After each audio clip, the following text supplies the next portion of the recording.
Everybody else is muted, so you go ahead.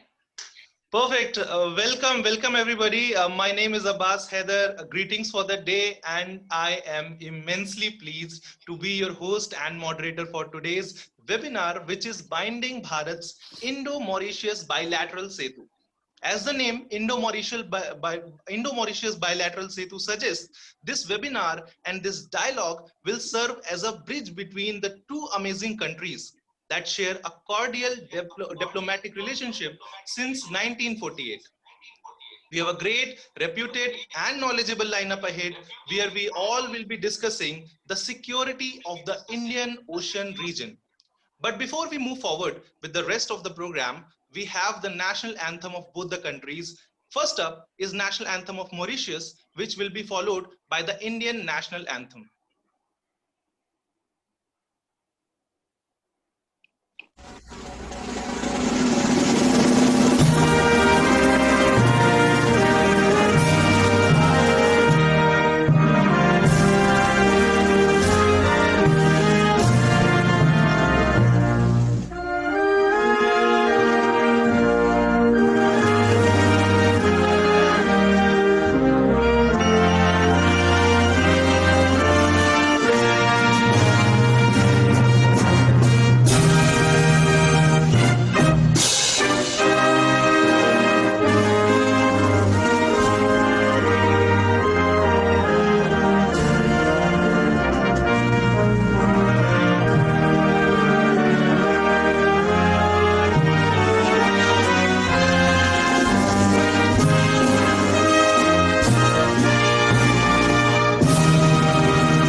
All right. Thank you so much. Those two brilliant national anthems on your way. I would now like to give a brief introduction of our chief guest, Sir Anirudh Jagannath. Sir Anirudh Jagannath has served as both President and Prime Minister of Mauritius. President for 2 terms and 5 tenures as Prime Ministers. He is the longest serving Prime Minister with more than 18 years of tenure. He was honored with Pravasi Bharatiya Samman Award for his continued support for India's causes and concerns for strengthening India's relationship with Mauritius. He was made Queen's Counsel in 1980 and was made a member of the Privy Council in 1983. He was knighted by the Queen Elizabeth II in 1988. He is one of the last Mauritian knights of the United Kingdom and was conferred with Padma Vibhushan by Government of India in this very year for his contribution in the field of public affairs.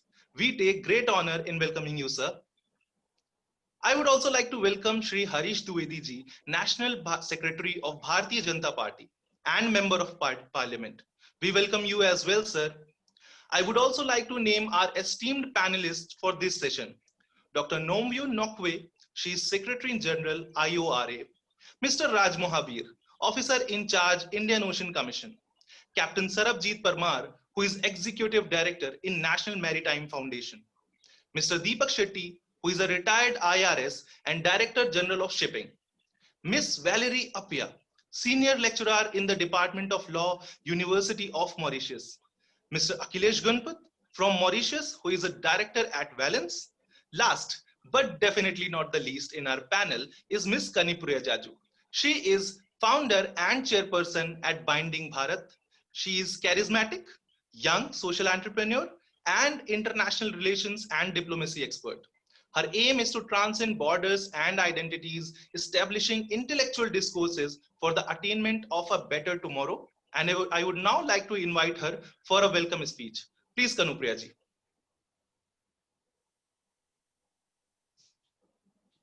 You're muted. Good evening, ladies and gentlemen. As we join together in the post-corona physical distancing conference, a new century, a new millennium knocks on our doors. I welcome all of you in today's session and also our special guests from Mauritius. You see, in today's world, we are witnessing a constant rise in geopolitical tensions and increasing threats to sovereignty, democracy, and human rights. We feel it is important to go beyond borders ideologically and try to realize the idea of Vasudhaiv Kutumbakam. Whole world is one family, one nation, one home in its true sense. At a time when individual existence is hardly appreciated and states are getting unendingly greedy for power, we talk about winning hearts. We talk about reaching out to each other. We talk about hearing each other out. We talk of binding Bharat, binding hearts. The vision is to create a collective youth network founded to identify and meet the challenges that nation states are facing all over the world today. As a part of our international initiatives, we have come up with the concept of connecting leaders, professors, diplomats, and youth of nation states all across the world and work around bilateral cooperation. Throughout the history, the human voice has always been a powerful weapon for change. As we approach a new millennium, future beckons us. It calls upon us, indeed demands of us, to think of the welfare of our children and the future generations yet to come. There can be no greater legacy that we leave behind than to do away with mistrust and eliminate conflict and build peace, amity, harmony, and cooperation. I'm confident that through our combined efforts, we will succeed in doing so, no matter how hard we have to work in achieving it. It is with great pleasure and deep sense of honor that I address you all today. Speaking in front of this august gathering, which comprises of a very senior leader from Mauritius, Right Honorable Sir Anirudh Jagannath, Honorable Shri Harish Dwivedi ji, National Secretary of Bharatiya Janata Party and Member of Parliament, our esteemed panelists, and also the participants and friends. I'm obliged and honored, and I want to thank you all for being a part of the change which I and we as Binding Bharat team together dream to bring in the world. Today we will be discussing about security in the Indian Ocean region, which is obviously linked to blue economy. Indian Prime Minister Shri Narendra Modi has spoken about it on several occasions at national and international levels. He said, and I quote, "To me, the blue chakra or wheel in India's national flag represents the potential of blue revolution or the blue economy. This is how central the Indian Ocean economy is to us." Let's hope for a fruitful discussion ahead. Thank you. Thank you so much, Ms. Kanupriya. That was indeed a very energetic welcome speech. And with that, we move on to the much awaited address by none other than Sir Anirudh Jagannath. Ladies and gentlemen, please welcome our chief guest, Sir Anirudh Jagannath. Take over, sir.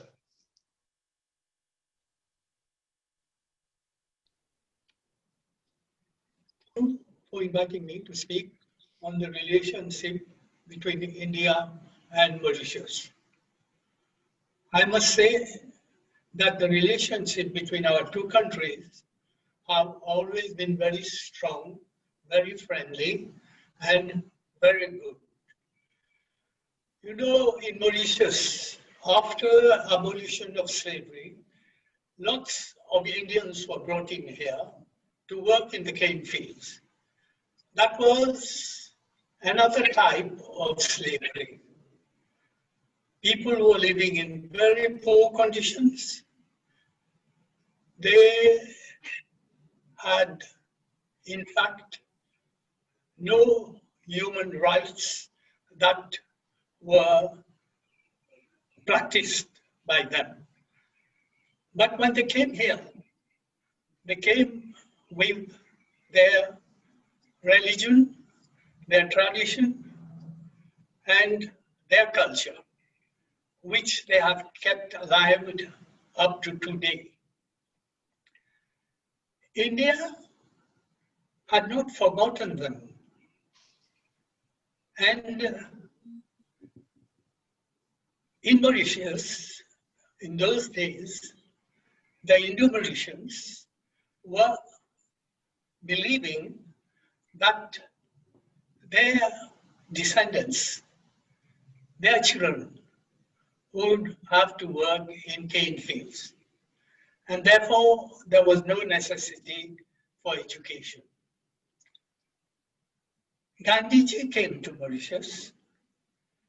He convinced the Indo Mauritians that knowledge, education was very important. And he succeeded in convincing them because the Indo Mauritians were not sending their children to school. But after being convinced by Gandhi, they started sending their children to school. Today, we have almost all Indo Mauritians in Mauritius literate, educated, and they are to be seen in every sectors serving the country. Even on the political front, they have occupied such posts as ministers, prime ministers, and all that. Therefore, thanks to the help of India, that we have reached the situation in which we are today. After independence of Mauritius, India started helping us in so many ways, more particularly financially. There have been up to date so many projects that have been financed, some wholly by India, many with grants and loans at very, very low interest and payable after a long period. This has helped us a lot to develop our country. Today, we are still working together in many fields. We belong to many international institutions. We belong to the Commonwealth. We belong to the United Nations. And through all these institutions, we have always been cooperating, India and Mauritius. Mauritius helping India, India helping Mauritius. And this is why I have always said that we Indo Mauritians, we look on India as Mother India. And we also believe that our relationship is a blood relationship because all the Indo Mauritians living in Mauritius are descendants of the Indians who were brought here from India. Therefore, I believe that this blood relationship cannot be otherwise than a very strong and everlasting one. Therefore, I pray that the Almighty bless our two countries, India and Mauritius, and help in further strengthening our relationship and you know all that we are trying to do together in order to take both our countries in the future towards better situation and prosperity. Thank you. Well, thank you so much, sir. It was indeed a very marvelous speech, and it's so great to know that the two countries share such a cordial bond. We would like to invite Mr. Akhilesh Gunpat from Mauritius, who is a director in balance management, to give a vote of thanks. We all hold you in high esteem, and we thank you for your meaningful speech. Abbas, I think we can proceed now with the other. Perfect. Perfect. Thank you for that vote of thanks, Mr. Akhilesh.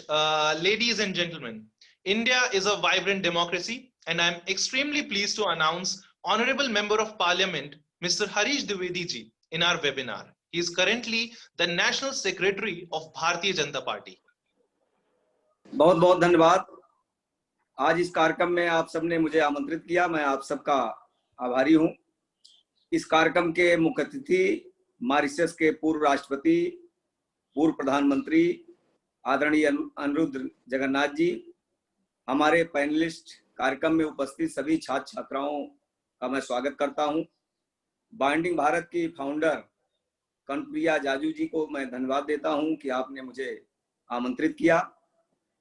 India Mauritius bilateral Setu webinar दोनों देशों के संबंधों को और बेहतर करने में एक सेतु की तरह कार्य करेगा। भारत और मॉरिशस दोनों देशों के नागरिकों के बीच एक ऐतिहासिक, सामाजिक, आर्थिक और सांस्कृतिक संबंधों को साझा करते हैं, लेकिन दोनों देशों के लिए अपने सामाजिक, आर्थिक संबंधों को और बढ़ाने के लिए एक सुरक्षित वातावरण बनाना अति आवश्यक है। अनिरुद्ध जगन्नाथ जी मॉरिशस की राजनीति के एक प्रमुख व्यक्ति हैं।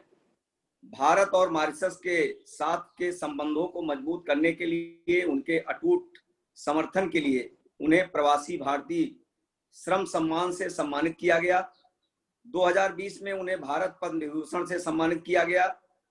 130 करोड़ भारतीयों की तरफ से स्नेह की निशानी है जो दोनों देशों के बीच मित्रता को प्रगाढ़ करने में उनके लगातार प्रयासों के कारण उन्हें दिया गया था।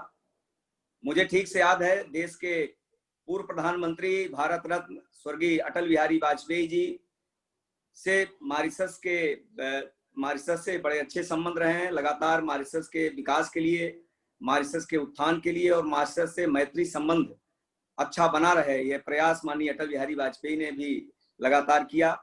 इस समय हमारे देश के यशस्वी प्रधानमंत्री आदरणीय नरेंद्र मोदी जी लगातार मॉरिशस के संपर्क में, मॉरिशस का दौरा भी उन्होंने किया और मॉरिशस का कैसे सहयोग किया जा सकता है और मॉरिशस के सहयोग से हिंदुस्तान को कैसे आगे बढ़ाया जा सकता है, इस दिशा में माननीय प्रधानमंत्री जी ने भी लगातार प्रयास किया है।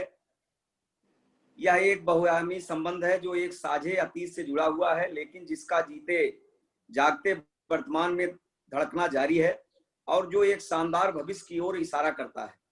इतिहास, संस्कृति, लोकतांत्रिक मूल्यों और पुरखों के घनिष्ठ संबंधों से जुड़े मॉरिशस में भारत की भावना और ध्वनि सर्वव्यापी है और मॉरिशस में उनकी गूंज सुनाई देती है।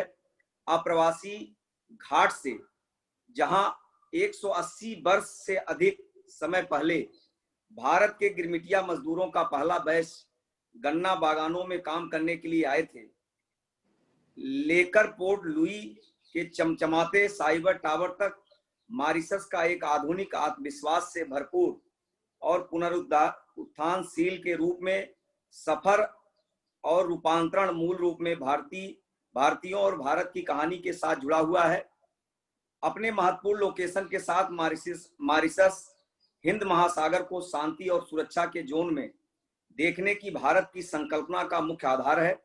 भारत ने संचार के समुद्री रास्तों को आतंकवादियों और समुद्री डाकुओं के आतंक और डाका से सुरक्षित करने के लिए मॉरिशस के साथ व्यापक सुरक्षा संबंध स्थापित किए हैं। इस रास्ते भारत की ऊर्जा जरूरतों का 70% से अधिक आयात होता है। भारतीय नौसेना उभय पक्षीय राष्ट्रीय हितों की रक्षा करने के लिए मॉरिशस के नेशनल कोस्ट गार्ड के साथ सक्रियता पूर्वक सहयोग करती रही है। भारतीय नौसेना के जहाज मॉरिशस के विशाल अनन्य आर्थिक क्षेत्र में नियमित रूप से निगरानी और संयुक्त गश्त करती हैं। भारत ने मॉरिशस की समुद्री डाकू विरोधी क्षमताओं को सुदृढ़ करने के लिए एडवांस लाइट हेलीकॉप्टर ध्रुव, एक समुद्र तटीय रडार निगरानी प्रणाली भेंट स्वरूप दिया गया है। मॉरिशस पुलिस के कर्मियों को तटीय रक्षा प्रशिक्षण संस्थानों में वार्षिक आधार पर प्रशिक्षित किया जाता है। भारत प्रशिक्षण के लिए गोताखोर और एक मैरीन कमांडो प्रशिक्षण दल भी भेजता रहा है। प्रधानमंत्री आदरणीय नरेंद्र मोदी जी का द्विपक्षीय राष्ट्र का पहला दौरा मॉरिशस के साथ भारत के बहुस्तरीय संबंधों को और अधिक प्रमुखता देगा। मॉरिशस की 1.296 मिलियन की आबादी में लगभग 68% लोग भारतीय मूल के हैं। यह सब कुछ 2 नवंबर 1834 को शुरू हुआ था, जब भारतीय मजदूरों का पहला बैच गन्ना बागानों में काम करने के लिए एमवी एटलस सर पर सवार होकर इस द्विपक्षीय देश पर पहुंचा। मॉरिशस अब प्रत्येक वर्ष 2 नवंबर को आप्रवासी दिवस के रूप में मनाता है और विश्व विरासत स्थल आप्रवासी घाट आज अस्तित्व मूलक सभी कठिनाइयों पर विजय प्राप्त करने की अदम्य मानवीय भावना और अपनी तकदीर को बदलने की अद्भुत मानवीय क्षमता का चिरस्थायी स्मारक है। विदेश मंत्री स्वर्गीय श्रीमती सुषमा स्वराज जी ने नवंबर 2014 में मॉरिशस के अपने दौरे के दौरान कहा था, यह आपके पूर्वजों के संघर्ष और दृढ़ता अदम्य भावना की सचमुच एक असाधारण गाथा है, जिन्होंने आधुनिक मॉरिशस राष्ट्र, जो अवसरों, समृद्ध और आजादी का राष्ट्र है, का निर्माण करने के लिए कठोर बाधाओं को पार किया है। मैं पुनः एक बार इस कार्यक्रम के मुख्य अतिथि श्री अनिरुद्ध जगन्नाथ जी, जो हमारे मॉरिशस के पूर्व राष्ट्रपति, पूर्व प्रधानमंत्री जी हैं, मैं उनका अपने देश की तरफ से आभार ज्ञापित करता हूं, अभिनंदन करता हूं। और इस कार्यक्रम की संयोजिका कनप्रिया जाजू जी को मैं धन्यवाद ज्ञापित करता हूं कि आपने मुझे इस कार्यक्रम से जुड़ने का अवसर दिया। मुझे आज ही इसकी सूचना मिली। मैं बहुत अच्छी तैयारी तो नहीं किया, लेकिन मैं जो कुछ विषय आपके बीच में रख पाया मैं रखा हूं। पुनः आप मुझे जब भी याद करेंगे तो मैं निश्चित रूप से आपके इस कार्यक्रम से जुड़ करके, आपके इस संस्था से जुड़ करके अधिक से अधिक सहयोग, कैसे मॉरिशस और भारत के संबंधों को और मधुर बनाया जाए और सुदृढ़ बनाया जाए, इस दिशा में लगातार मैं प्रयास करूंगा। आप सबका मैं आभार व्यक्त करते हुए अपनी बात समाप्त करता हूं। धन्यवाद, नमस्कार।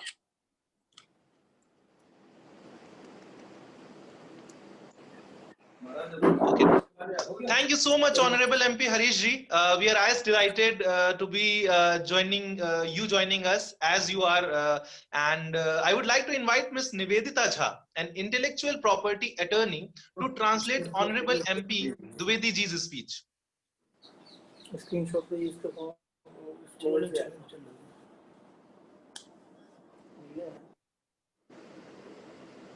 Ms. Nivedita, please.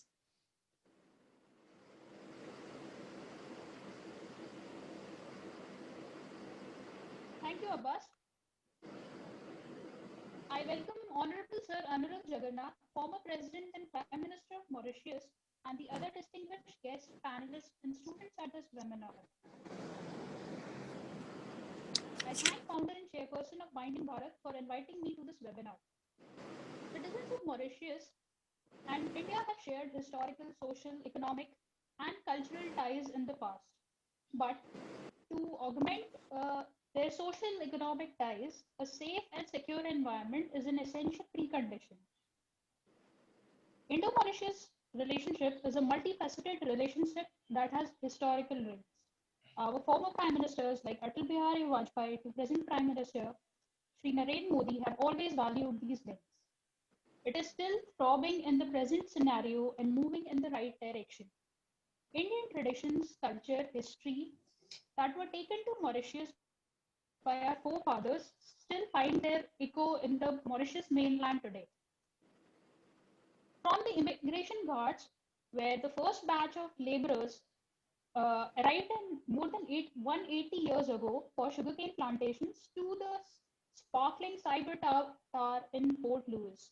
The glorious journey of Mauritius' transformation into a modern nation state has had an element of Indian diaspora and its values. Due to its strategic location in the Indian Ocean region, India has always viewed Mauritius as essential to securing tranquility and security. India and Mauritius have security and strategic agreements to secure sea routes from international piracy and terrorism. These sea routes account for 70% of India's energy imports. Indian Navy and the National Coast Guard of Mauritius have had an active partnership to protect the exclusive economic zone of Mauritius, with Indian ships patrolling the area constantly.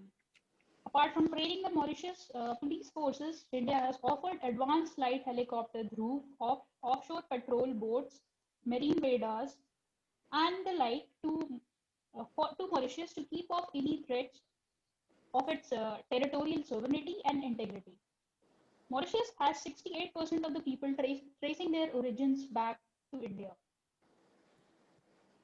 In memory of the first batch of Indian laborers that arrived in Mauritius, 2nd November 1834, on 1834, Mauritius celebrates this day, that is 2nd November, as national holiday. Our External Affairs Minister, Sushma Swaraj, in November 2014, during her visit, said, "This is truly one of the struggles and perseverance of your ancestors. The extraordinary saga is that of a proud Mauritius nation today, which is a nation of prosperity and has had freedom to overcome tough obstacles." Once again, I thank Right Honorable Sir Anirudh Jagannath for gracing this webinar, and I thank Tanupriya Jaju, the founder and chairperson of Binding Bharat, for inviting me. I thank you all once again. Thank you. So that was the English translation of Honorable MP's speech. Thank you, Nivedita. Our next keynote speaker is Dr. Nomvuyo Nokwe. She is Secretary General of IORA. She assumed the role of IORA Secretary General in 2018. She has previously served as South African High Commissioner to Mauritius and Seychelles from 2011 to 2016. We welcome you, Dr. Nokwe. Thank you, Honorable Program Director. I don't know what's happening here. Wait a minute. Yes, highly appreciate. I wish to recognize His Excellency Sir Anirudh Jagannath, the chief guest of this event today. I would also want to recognize Mr. Surya, Mr. Raj Mohabir, one of the panelists, Captain Sajid Parma, Mr. Deepak Shetty, as well as Valerie Upia and Mr. Aklish Guntab, and all the distinguished guests who are part of this honorable and august occasion. I just wish to extend my gratitude and thanks to the organizers of this wonderful event. And indeed, we do want to have and see more of these events as the days go on, because I think it is through these type of events that will inform our programs as well as our policy. The Indian Ocean Rim Association, which is formerly known as the Indian Ocean Rim Association for Regional Cooperation, is an intergovernmental organization consisting of 22 coastal states bordering the Indian Ocean and aimed at strengthening regional cooperation as well as sustainable development within the Indian Ocean. I would just briefly say we have Australasia, we have 7 countries in the Asian countries, as well as 4 Middle East countries, 10 African states, as well as 10 dialogue partners. Now, the Indian Ocean Rim Association has what we call 6 priority areas and 4 focus areas. And this came about because when India was in the chairship of the Indian Ocean Rim, they focused all their energies into ensuring that we deliver on an outcome-based organization. And then we thank India for that. And I also want to thank the fact that India, as well as Mauritius, are very strong members of our organization, and they always complement one another. And I think we are very fortunate for that. And another factor is that the headquarters of the Indian Ocean Rim Association is headquartered in Mauritius. So I think this platform is very appropriate.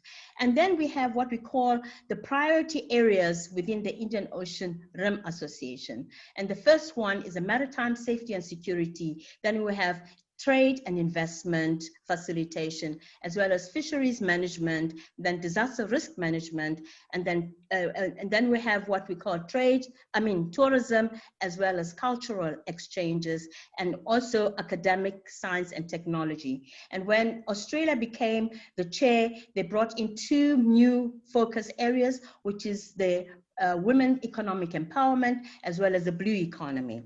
Now, to this event, as I would want to say, the vision and origin of the IORA came into being that the late President Tata Nelson Mandela had taken a trip to a state visit to India, and therefore when he got there, he was, I think he was very moved by the fact that, you know, there are so many things that we haven't done within this region. And he then pronounced that, and I will quote from him, that it is the natural urge of facts of history and geography should broaden itself to include the concept of the Indian Ocean Rim for socio-economic cooperation and other peaceful endeavors. Recent changes in the international system demand that countries of the Indian Ocean shall become single platform.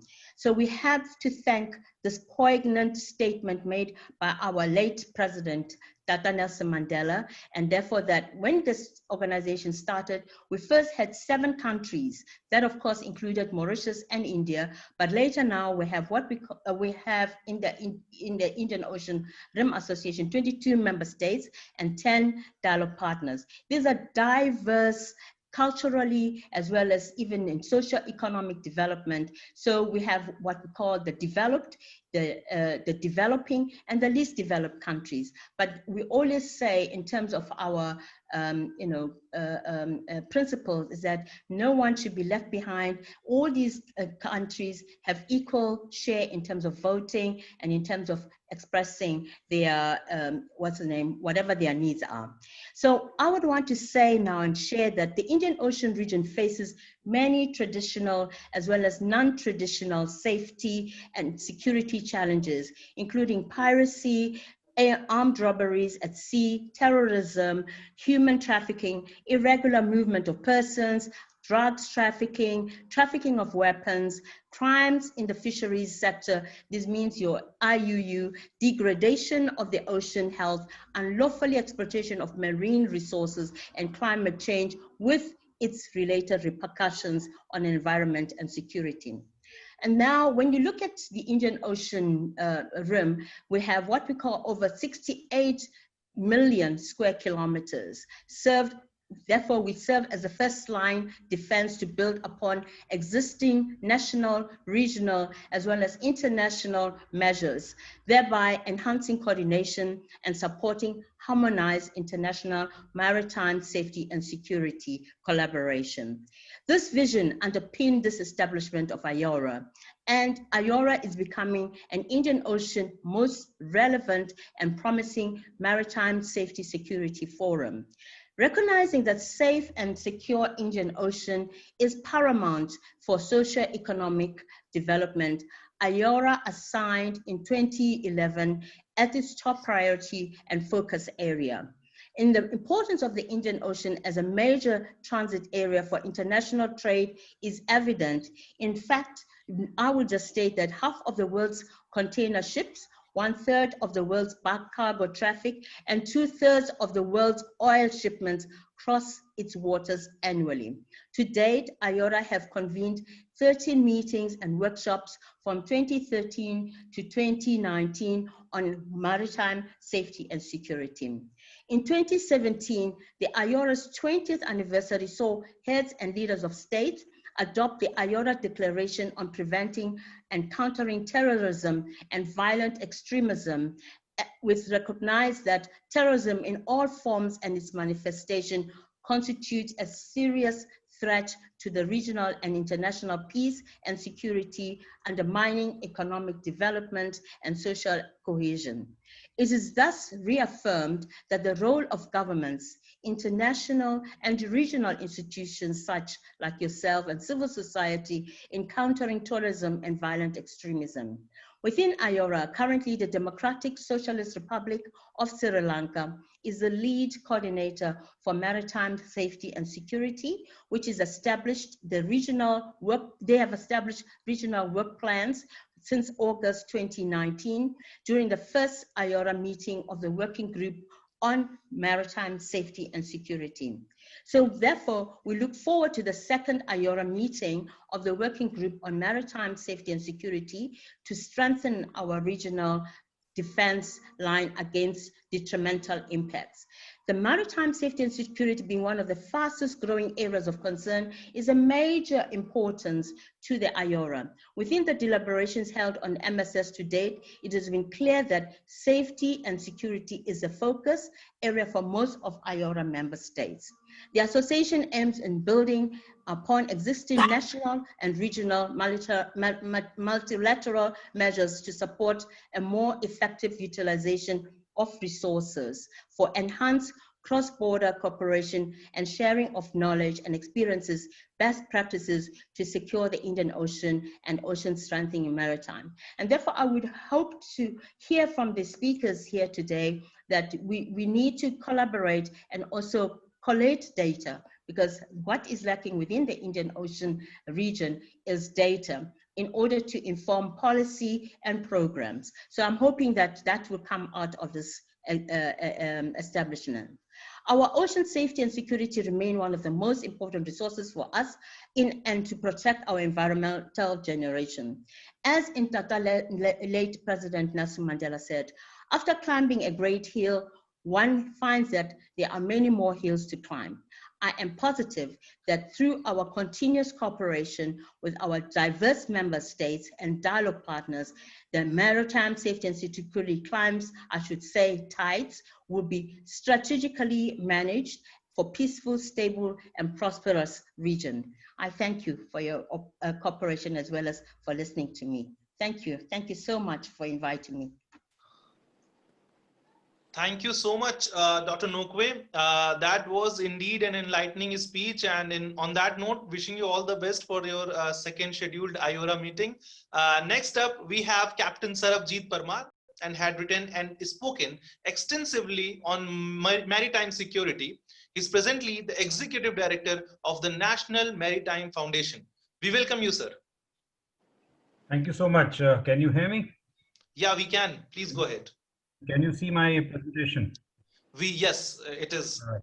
Okay, thank you. And His Excellency Sir Jagannath, Shri Dwivedi ji, Dr. Nokwe, my fellow panelists, ladies and gentlemen, and Kanupriya, especially to you, thank you for reaching out to me and making me a part of this much needed discussion and debate. You listed out 7 parameters and 10 minutes. So it's going to be a tough call, but I tried to do as much justice as I can. And so if you just, so basically this is the Indian Ocean region as we look at it. Now this is a map I've taken from a document which is the Indian Maritime Security Strategy, Unclassified Indian Naval Strategy document of 2015. It's available online. I was party to the revision of the document, so this is a creation of mine which I'm quite proud of, and for the simple reason that if you follow the cursor, this is where we are. This is your Indian Ocean region. It's like an inverted U. And there are 11 choke points to enter, starting from the Cape of Good Hope, From South Africa, the Mozambique Channel. I'll speak on this a little later because this is going to assume an area of great importance as far as we are concerned. Then, of course, we have the Bab el Mandab and the Suez Canal, Strait of Hormuz, Malacca and Singapore Straits. You've got Sunda, Lombok, and Ombai and Wetar Straits. Now, Ombai and Wetar Straits, from a maritime warfare point of view or for the positioning of submarines, is important. And it's after great consideration, we added it into the choke points for the simple reason that nuclear powered submarines can sail submerged in these straits, and therefore detection becomes an issue, unlike the Malacca, Singapore, or Sunda and Lombok Strait, where they have to sail on the surface. So I thought I'll put this in perspective, and I'm going to speak mainly from a maritime point of view. But you'll notice the slide, the heading says happiness quotient. So if we, as a region, we are to be happy, and I borrowed this from the Kingdom of Bhutan, because they thrive on happiness quotient. So what is it that we need to look at if we want to have a happiness quotient? And there are three ingredients: stability, security, and peace. It's not that these are my initials of SSP, but it's easy for me to remember when I give a talk every time. But these are three ingredients that we need to concentrate on as nations. And do remember, the Indian Ocean region has 39 nations. Dr. Nokwe has listed out 22 members and 10 dialogue nations for the IORA, which means that we are missing around 14. So is there time required to include them? And even if it is an Indian Ocean Rim Association, it is also important to look at, say, landlocked nations, for the simple reason that as per UNCLOS, or the United Nations Convention on the Law of the Sea, even landlocked nations have the right of access to the sea. And I give this example when of Malawi. I often go and speak at the Foreign Service Institute in Delhi, where we have foreign diplomats who come. And I was very impressed with the diplomat from Malawi, who seemed to know more about blue economy than anybody else in the room, for the simple reason, as a landlocked nation, it thrives on the oceans for its import and export. So that underlines the whole 7 parameters as one example from a landlocked nation. But having said that, and I know time is at a premium, I thought let's have a look at what are the maritime threats and challenges. A lot of them have been covered by Dr. Nokwe, so I'm going to go through them, but I'll bring out some salient points that I think need attention insofar as Indian Ocean region nations go. One is terrorism. Look at the left top picture where I am quoting here. This is a day after the Mumbai attacks of 2008. I think you see the chaos and the mayhem, and this elderly gentleman being held by a police officer from the Mumbai police. This says it all. Most nations in the world are targets of terrorism. And terrorism, as far as oceans are concerned, can come from the sea. India is one example. We've been suffering terrorist acts since independence, but from the sea, I give you the examples of Mumbai blast of '93 and the 2008 attacks in Mumbai. So there is a need to look at this together. Then, of course, IUU has been mentioned, and I'll speak on this a little later. This bottom left diagram is, of course, Cyclone Diane. I think Mauritius will remember this, because this is one of the threats. You know, it's very strange about weather, whether it's natural or man-induced due to climate change, is that cyclones and all these weather phenomena do not respect the seasons they used to respect earlier. They keep coming as and when they please. So therefore, there is no time period. We have to be on the ball 24/7, and therefore, tsunami warning systems, that sort of cooperation, combating these issues together, sea level rise, these are aspects that we need to look at.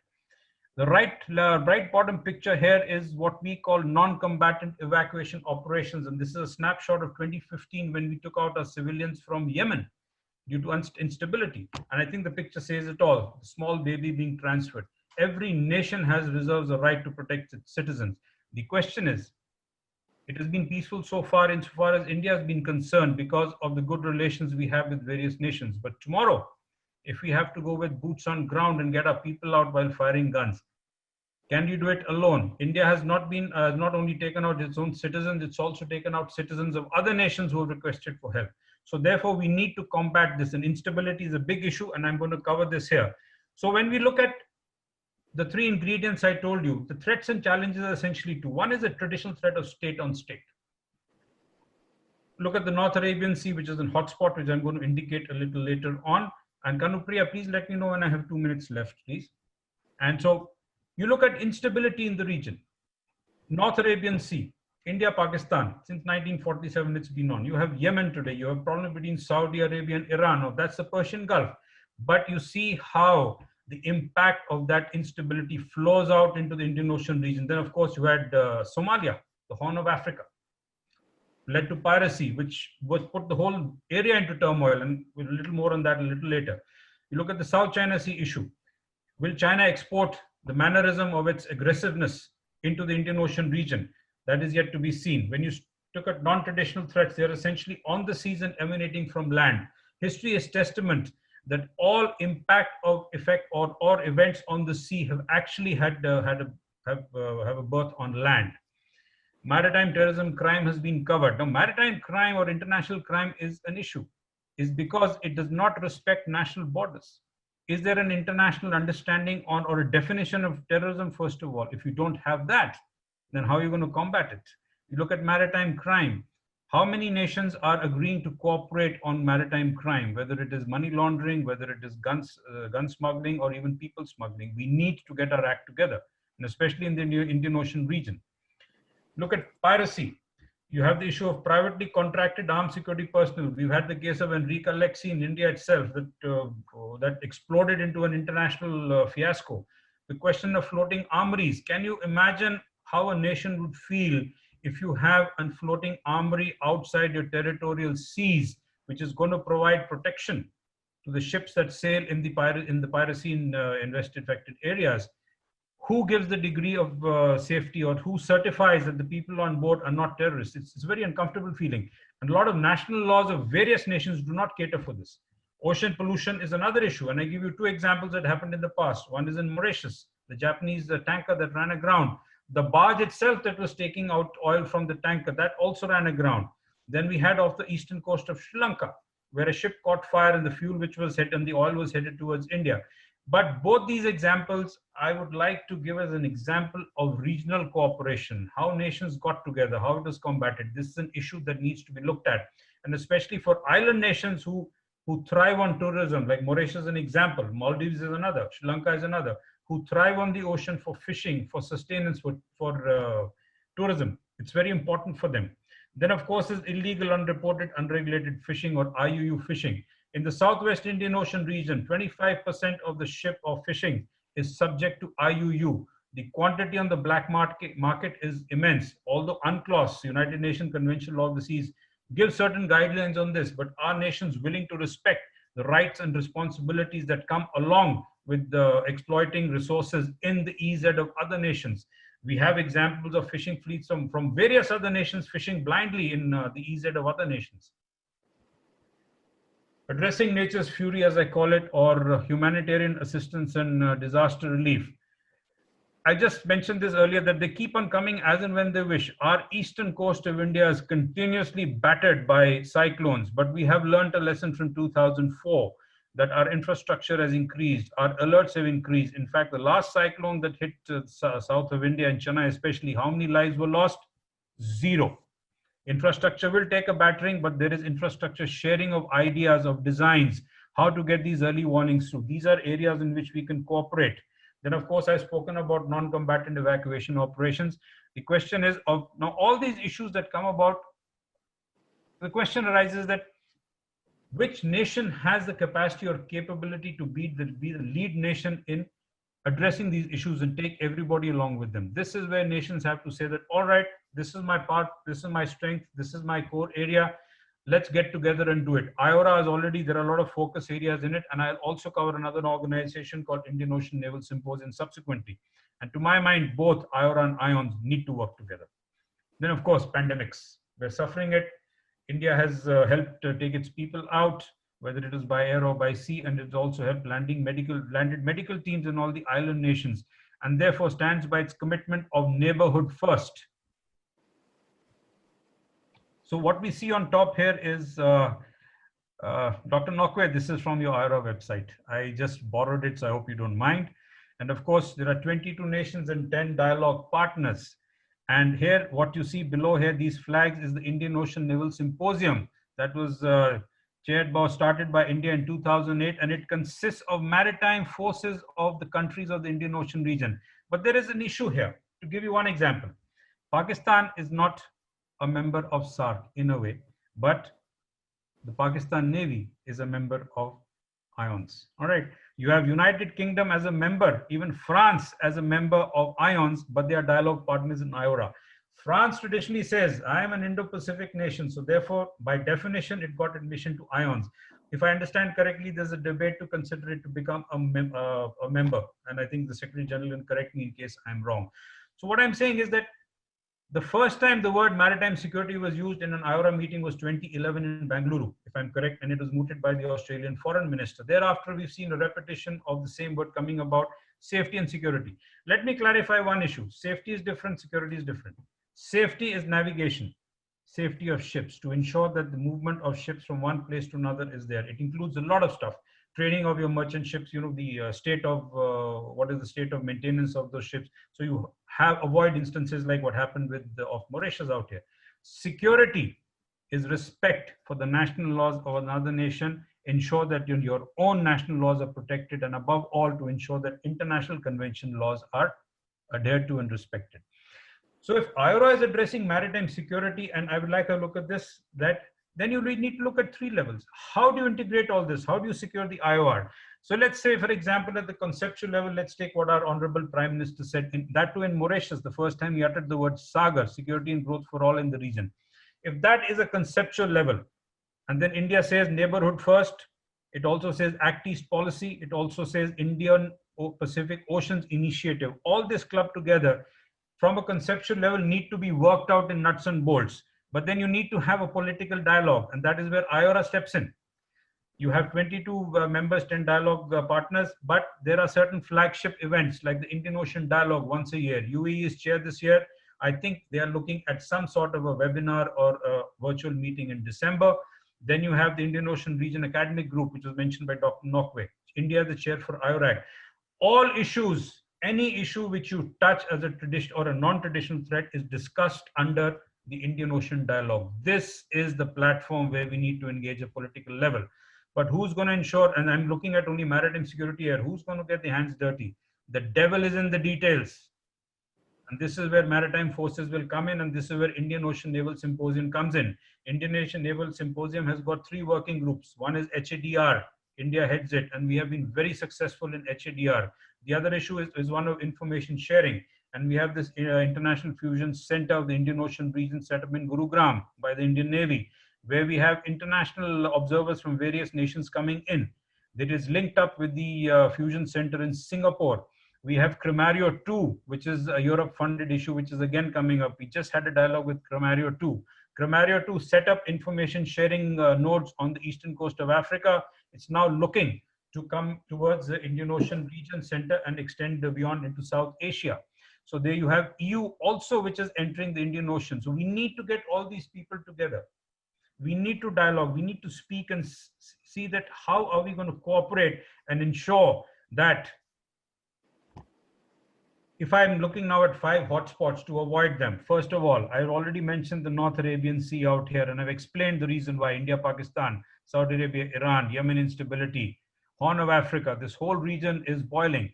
That is the reason why at any given time you have the ships of 20 nations, including extra regional presence in this area. The error for margin is minimal. It is minimal if you want to avoid escalation or even an accidental firefight out here.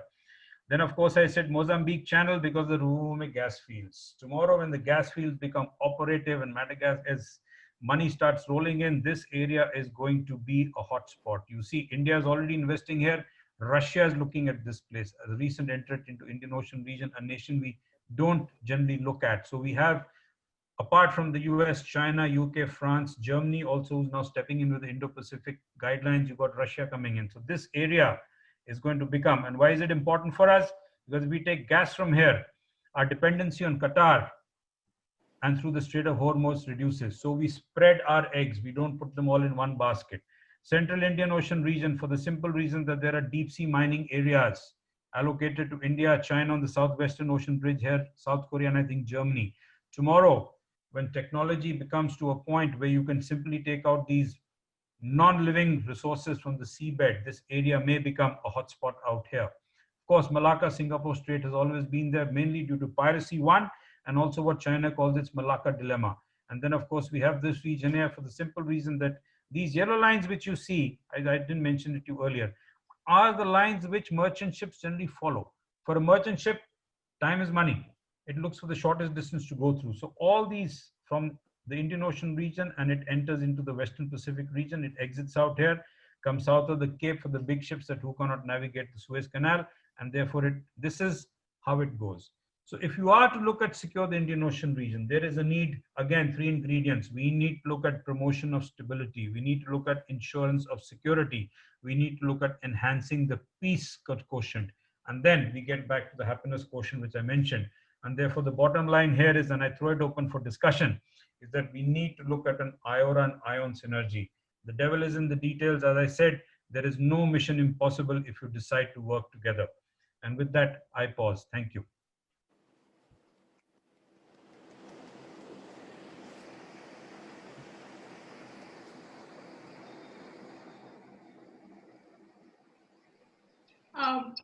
Thank you so much for your speech, sir. Abbas, you're muted. Please unmute yourself. Okay, unmuted.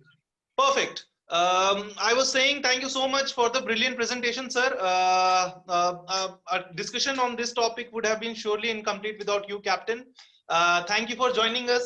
Our next speaker is Mr. Raj Mohabir, who is currently World Secretariat.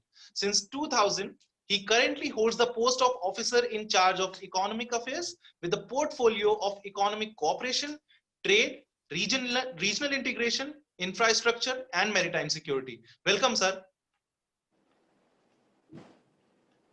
You are muted, I guess.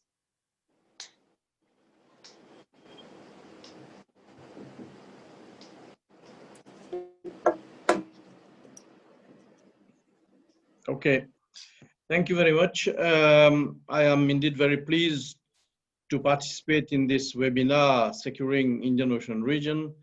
I'd like, first of all, to recognize the presence of Sir Anirudh Jagannath, Honorable Members of Parliament of India, Ambassador Noike, Mr. Abbas, yourself, Captain Parmar, Mr. Sethi, Mrs. Upia, Mrs. Jaju, Akhilesh, and all the participants. It's really a great pleasure for me to be together with you and to participate in this webinar. On top of my responsibility as officer in charge at the General Secretariat of the Indian Ocean Commission and in charge, amongst other things, for maritime security, I am also the head of the Secretariat for the contact group against piracy off the coast of Somalia. It also gives me additional pleasure to be in this webinar today because I don't know whether you all are aware, but India is now an observer member of the Indian Ocean Commission. This was a decision that was taken on the 6th of March this year. And moreover, also what we are very much working, looking to work closely with IORA, and it will be a great pleasure for us to see to it how IOC and IORA coordinates and cooperates in future. And as it was said by Captain Parmar, India is also the coordinator for the working group on maritime security of IORA. So all this gives me, additional reasons why I should participate in this particular webinar and in future exchanges. Now, I think the issue of the interest for why it is important for us to secure the Indian Ocean as a stable, peaceful, and region has already been dealt with. I will try not to dwell too much on these. These are issues which are known to most of us.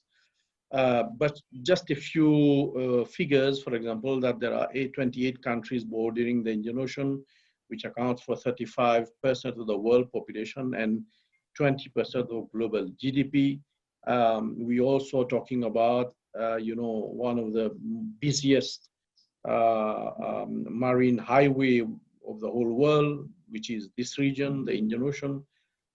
We are also talking about the 23 of the world's 100 busiest container ports, but we are also talking about something like a movement of some, and I think that this is even not clearly known whether there are 5,000 or 7,000 movements of ships per day, and also of some 5,000 tankers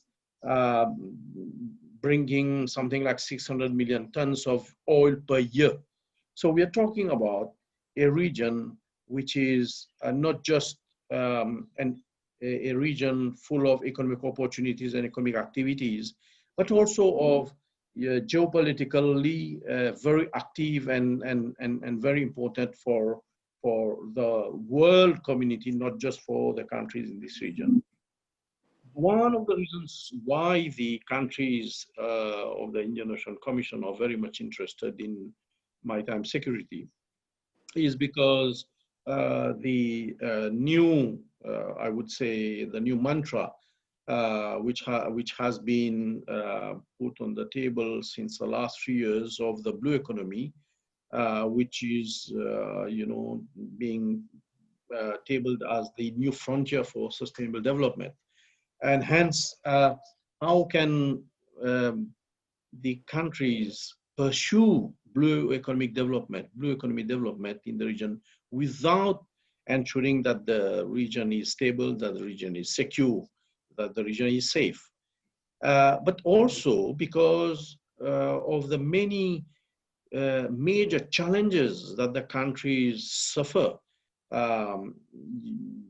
Some have been mentioned by Captain Parmar, but there are also drug trafficking on top of all the points that was made. But more so also, if you look at the region, you look in the north, there are some countries not just producing the ingredients for drugs and trading in arms, but also there are pockets of terrorism activities and terrorism-related economic activities that is moving from the north of the Western Indian Ocean region towards, the coast of Africa. I won't mention about Somalia, Al-Shabaab, and even now, as you know, Kenya is suffering from these calls, and even Mozambique is there. So it's like going everywhere. We had seen the terrorism attack in Sri Lanka and other countries. In other countries, things are brewing. So all this have a very strong link with the movement of vessels in the region. And it's not just that, but it's also that we believe very strongly that the issue of maritime security, safety and security in the Indian Ocean should not be simply a question for the countries in this region. It should be a question for the whole international community. And for me, when we had the piracy off the coast of Somalia, we've seen the movement and the activities of the whole international community. All the major naval forces of the world are present there. This is costing billions of dollars per year. It means then that there is an interest of the international community to ensure that the region is safe. So, but the problem is, it's only when there are particular interests, then the security activities are focused to those interests. I would like to mention, for example, another interest. So, everyone talks about IUU fishing. This is on the agenda of the IOC and many regional organizations in the countries for decades. And lots of discussions are held there. But who are those who are fishing in the, for example, Western Indian Ocean? Not necessarily the countries of this region. And so, again, the IUU becomes a major issue, and there are lots of work to be done, are being done to limit IUU fishing, because it's the interest of countries who are not necessarily in this region. So just to tell you that, there are many issues on which we'll have to work, and what we consider as maritime threats take different forms: violent acts at sea, IUU fishing, illegal migration, human trafficking, arms trafficking, all sorts of incidents. And as it was very well put by Captain Palmer, all those other activities and natural events, climate change, etc. But there are also new issues like maritime cyber criminality and other things that we are witnessing. We have been looking at what are the trends in reported maritime events, I would say events, which constitutes of violence at sea, smuggling and contraband at sea, human trafficking, IUU fishing, etc. And what we found is that those which are recorded are increasing year by year, which means that these, as it is the case in any country, when these crimes are recorded and which are increasing, it means that there are much more which are done and which are not recorded at all. So the other point which is very important for us is that the issue of maritime security is very important for various reasons. Is that we have this tendency of much looking at the sovereignty of the countries and looking at our capacity to manage our EEZs. But the truth, according to me, is that very few countries really have a good grip on their economic exclusive zones, especially small countries like Seychelles or Mauritius or Comoros or even Madagascar, which have very large EEZs. And there are many reasons for that. I won't dwell into those. But the point is, according to me, and the resolution 1851 of 2008, which demonstrates that it is a very complex issue, that individually countries cannot deal with it. The international community is not able to deal with it, like the issue of piracy, and that's why a contact group was established. So our thinking is that we'll have to have a comprehensive response involving national level actions, regional actions, and internal actions. And there are quite a number of a long list of things that we should be doing to try to look at this issue from all different aspects. At the IOC level, we organized a ministerial level meeting that was held in as far back on the 7th of October 2010, where we developed a regional strategy for maritime security, safety and security. And that enabled us to develop a program which we are implementing until now. I won't go into the details of what that program is, but the idea is that we work together, can collectively, the countries pool their resources together and have a look at the region as one region where we can track the movement of vessels in the region. And I can tell you, I would like to give you the region. It is the region from 26 north until 37 south in terms of latitude, and in terms of longitude, 76 southeast to 20 east.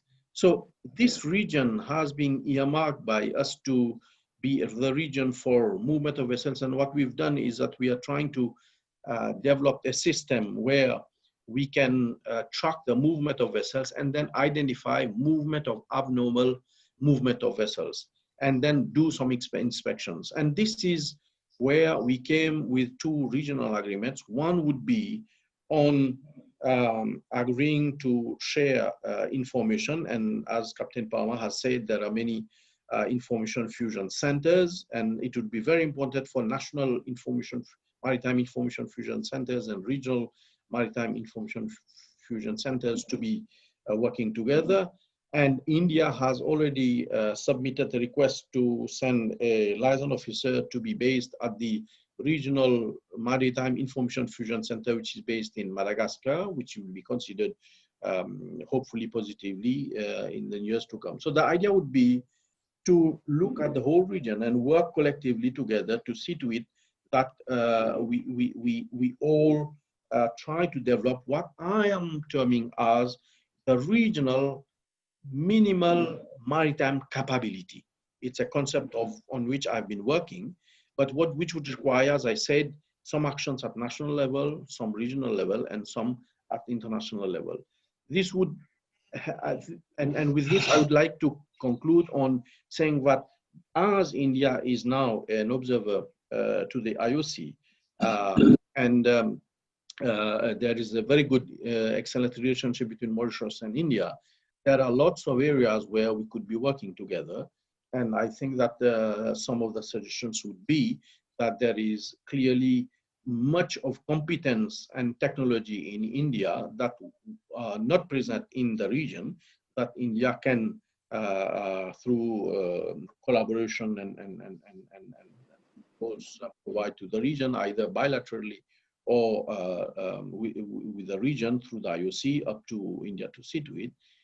We could work to deepen MDA. We could work to monitor maritime activities in real time with the system that we are establishing in place. We can work to see how we can develop maritime capabilities, either bilaterally or at regional level, to try to see to it that the Regional Maritime Information Fusion Center develops the required capability and has the techniques and the human resource capability to operate that system, but at the same time also to work together with the Regional Coordination of Operations Center, which is based in Seychelles, to see how we can improve the maritime capability to inspect the vessels of interest that we will be identifying. At the same time, as I said, we are working on different fronts. One is particularly this, what I would say, the establishment of a regional architecture for maritime security, on which I think it's very important for us not to dilute with other initiatives. And this was the subject of discussions of the ministerial meeting on maritime security that was held in Mauritius and in which India participated. That was in July last year. And also there was another session in 2018 in April. It is very important, if we really want to make a change to the level of maritime safety and security in this region, not to be working on several initiatives, but to try to come together. And I think that would be, for me, the most important recommendation that I would make is, let's see to it that all the actions are coordinated in a manner that IMO, but the EU agencies like Union Naval Forces, like Interpol, like CMF, like the contact group, like other UN agencies like UNODC, regional organizations like SADC, COMESA, IORA, IOC, that the international shipping industry, but other centers like IFC Singapore, IFC India, and others, all of us, let's get together to work. That's my key message today. I think that there are lots being done, but if we continue to be working separately, individually, just as individually one country, and that's my very strong opinion, any one country in the world cannot alone claim to secure its EEZs, and we cannot leave the ocean as it is. You know, I always see that there are many, people who are being decorated because they have done lots of work for their country. But, we all are very, what's called a patriot. But this patriotism with a concept of states where we focus on the land territory, and we have left 70% of the whole world neglected for me. And this is just left like this. I think we cannot continue like that. Life started at sea. And we are, with what we are doing as humankind, we are letting the sea down. So that's my plea. Let's not continue to be working individually, separately together. Let's see to it that those who are very serious about improving maritime security and safety come together and let's coordinate and work together. This was the main conclusion of the ministerial meeting that was held in Mauritius in 2019. Thank you very much. Thank you, Mr. Raj, for adding such great value to this dialogue with your presence. Next, Deepak Shetty, who is a former senior civil servant belonging to the Indian Revenue Services. Having served in the Government of India for around 36 years, he has retired as Secretary to the Government of India, which is highest rank in the civil services, and he is the recipient of 24 international, regional, and national awards in the service career. Thank you so much, Dr. Deepak Shetty, sir, for joining us. Okay, thank you so much, Mr. Abbas, for this very gracious introduction. Honorable Chief Guest, Sir Anirudh Jagannath, respected guests of honor, distinguished fellow panelists, eminent invitees, attendees, and ladies and gentlemen. Good evening, everyone. I'm absolutely delighted to be here amidst all of you this evening to share this virtual platform. May I ab initio express my sincere gratitude to Binding Bharat and in particular to MS Kanupriya Jaju for this very kind invite extended to me to be here with all of you. It's indeed an honor and a privilege to share this platform. Let me just try and give you a broad spectrum of what I intend presenting over the next 10 odd minutes or so. And I'm sure the guillotine will come in place sooner than later. But be that as it may, in a lighter vein, what I intend doing is to present a very panoramic and a tabletop view from three perspectives. One is to just give you an introduction to what merchant shipping or maritime transportation is all about, then present a perspective of the bilateral relations on the maritime front, inter se between India and Mauritius, and then scale it up to the regional level. So let me just begin by, stating probably what is a truism or a very given fact. Merchant shipping or maritime transportation, as you're all aware, is by far the most cost-effective, energy efficient, and eco-friendly mode of transportation. You probably are also aware that it is by far the most salient mode, in as much as 95% by volume and approximately 70% by value of all EXIM trade, which is export-import trade globally, are moved through the global waterways. And I think what is fascinating to note here is that in the midst of this pandemic crisis, which we've all undergone and are currently undergoing, merchant shipping has singularly been one of the very few sectors which have operated nearly at full scale all through. Now, skipping to Indo Mauritius paradigm, while India is a peninsular country and Mauritius is an island nation, that explains the maritime connect that we've had over the years.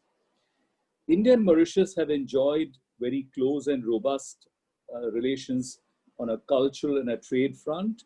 In fact, it dates back to the year 1760. We established diplomatic relations with Mauritius way back in 1948, which is a good 2 decades prior to Mauritius coming to being as a state. And I'm subject to correction by Sir Anirudh Jagannath here, if I've got my facts right. Now, let me just profile to you India's maritime sector. India ranks amongst the top 20 nations in terms of the diversity and the strength of its merchant shipping fleet. It has one of the best track records in terms of maritime safety, security, counter-piracy, maritime environmental pollution control, and even maritime legislation. It ranks as the 5th largest supplier of global skilled manpower. In fact, the skill sets of Indian seafarers, primarily at the officers level, are highly coveted and are much sought after. It is one of the best infrastructure facilities for quality maritime education, training, and certification. And India is also deeply committed to various international maritime legal instruments of the United Nations, the International Maritime Organization, the International Labour Organization, and the host of the UN bodies. In fact, it ranks as one amongst the few countries which has the highest levels of ratification of UN conventions across the globe. Now, to fast forward, let me just briefly encapsulate the Mauritian maritime profile as I perceive it. The blue economy has been the critical plank of the economic development strategy of Mauritius. It has as an underpinning an integrated coastal zone management and marine spatial planning as key pillars of its maritime strategies. And besides, the fishery sector and marine tourism are also its core USPs. Let me then just take you through what I would want to project as potential areas for collaboration, not just bilaterally inter se between India and Mauritius, but on a plurilateral level, which is regional, and significantly also then eventually culminating at the international fora. I have about 15 points, and I'll try and encapsulate as swiftly as I possibly can. Much has been already spoken by some of my predecessor panelists in regard to the scourge of maritime piracy. Mercifully, we've been able to cap it, if not eliminate it, exterminate it completely since July 2012, barring sporadic incidents. But I have a more significant recommendation to make here. We've had this very successful international body arising out of the United Nations Security Council resolution of February 2009 in the form of the architecture of the Contact Group on Piracy off the coast of Somalia. It's done yeoman's service. There have been very significant derivative learnings for countries and also for various regional bodies. But I think the time has come for us to look at trying to amplify the mandate or the remit of the CGPCS through a feasible amendment of the UN Security Council resolution to cast a mandate to give it a 360 degrees scanning perspective, so that no matter where maritime piracy hotspots arise, the CGPCS has the geographical bandwidth to be able to intercede and apply intervention solutions, which it has done successfully over the last decade of its existence. Here, let me just qualify, more by way of a clarification, and I mean no offense. When we look at piracy, in terms of the provisions of the United Nations Convention on the Law of the Seas, we need to address merely the template of piracy and not get into discussions or discourse on armed robbery, which is premised on the fact that in terms of the UNCLOS, armed robbery is confined to maritime security incidents which take place within the territorial waters, that is a zone of 12 nautical miles of every country. So that is within the domain of every sovereign jurisdiction or country, really. So piracy is what we need to be addressing for its collateral implications.